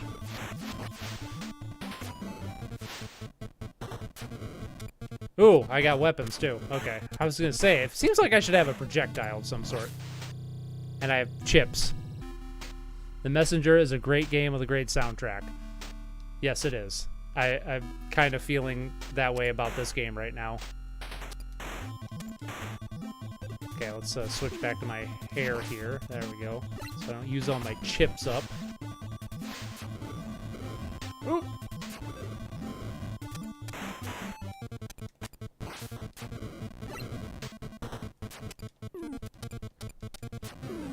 Oh, I didn't even notice the things on the ceiling.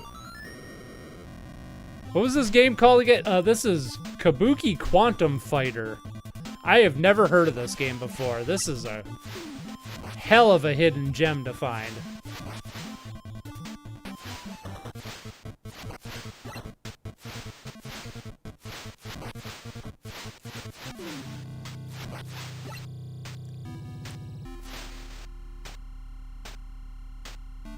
Oh, I'm on a conveyor belt of some sort.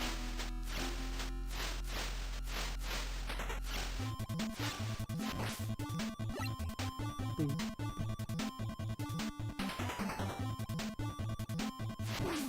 Ah, man. At least you have like a shit ton of health in this game. I'm willing to bet the bosses in this are pretty badass too. Alright. Oh, wrong button. Switch up to that.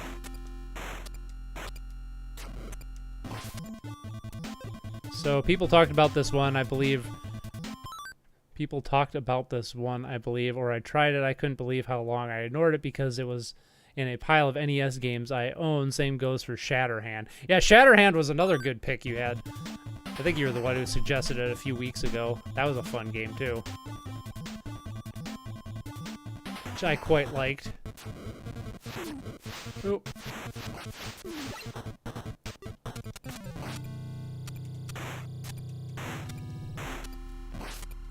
Yeah, it's kind of like a cross between Ninja Gaiden and like something like Contra. It kind of has like a similar feel to like Ninja Gaiden mixed with Contra, even though it's not like run and gun like Contra is. Oh, I'm out of ammo. Damn it. It's kind of hard though. Ah, damn.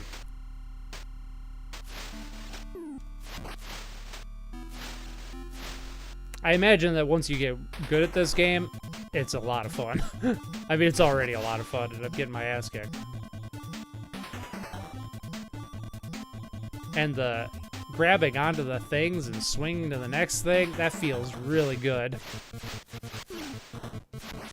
I can confidently grab onto things and don't have to worry. Oh, Jesus! Oh, this enemy design's great, too. Okay, come on.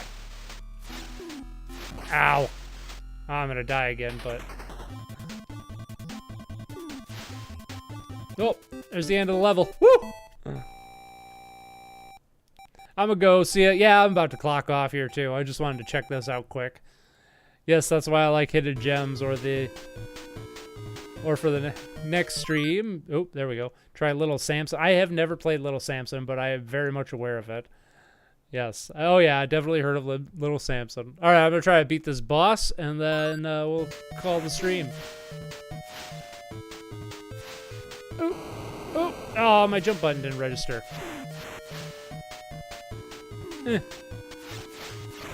God, I love how fast-paced this is, too. I'm about to die, but...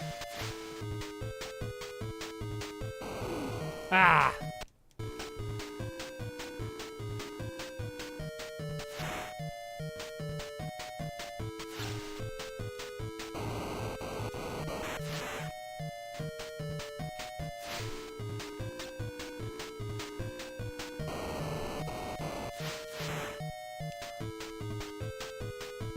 Ow.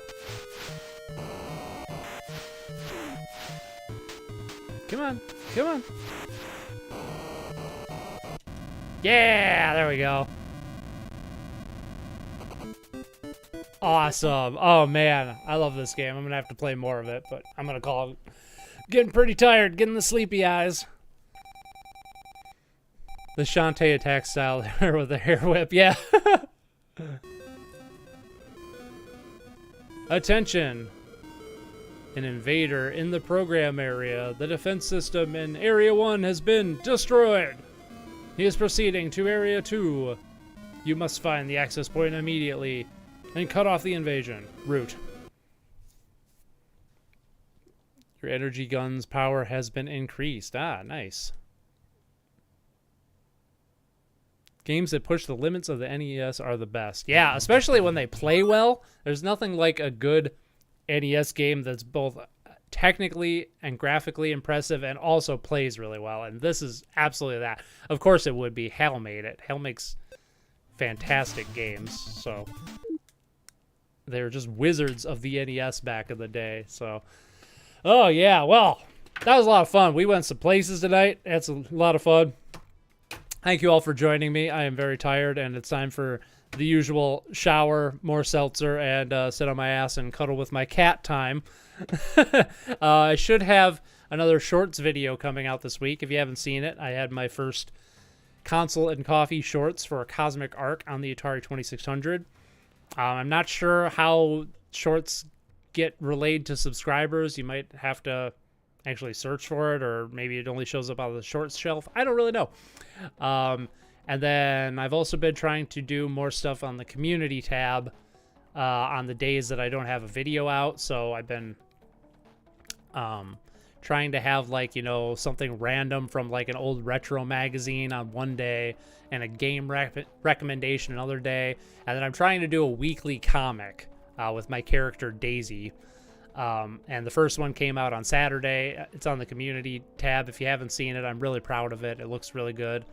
It's one of my first, like, like hand-drawn art things I've ever released. So a lot of good things I've been doing on the channel this year. I'm kind of full force going into the channel right now, and yeah, hopefully I'll have a main video out on Friday too. That's my goal. So yes, saw it in my subscribe. Good video. Thank you. Yep, this was awesome. I hope I find more hidden gems to recommend. Yes, please do. That was awesome. All right. Thanks, everybody. I'll see y'all next week. Really appreciate y'all coming out and hanging out because it was a blast. Okay, bye.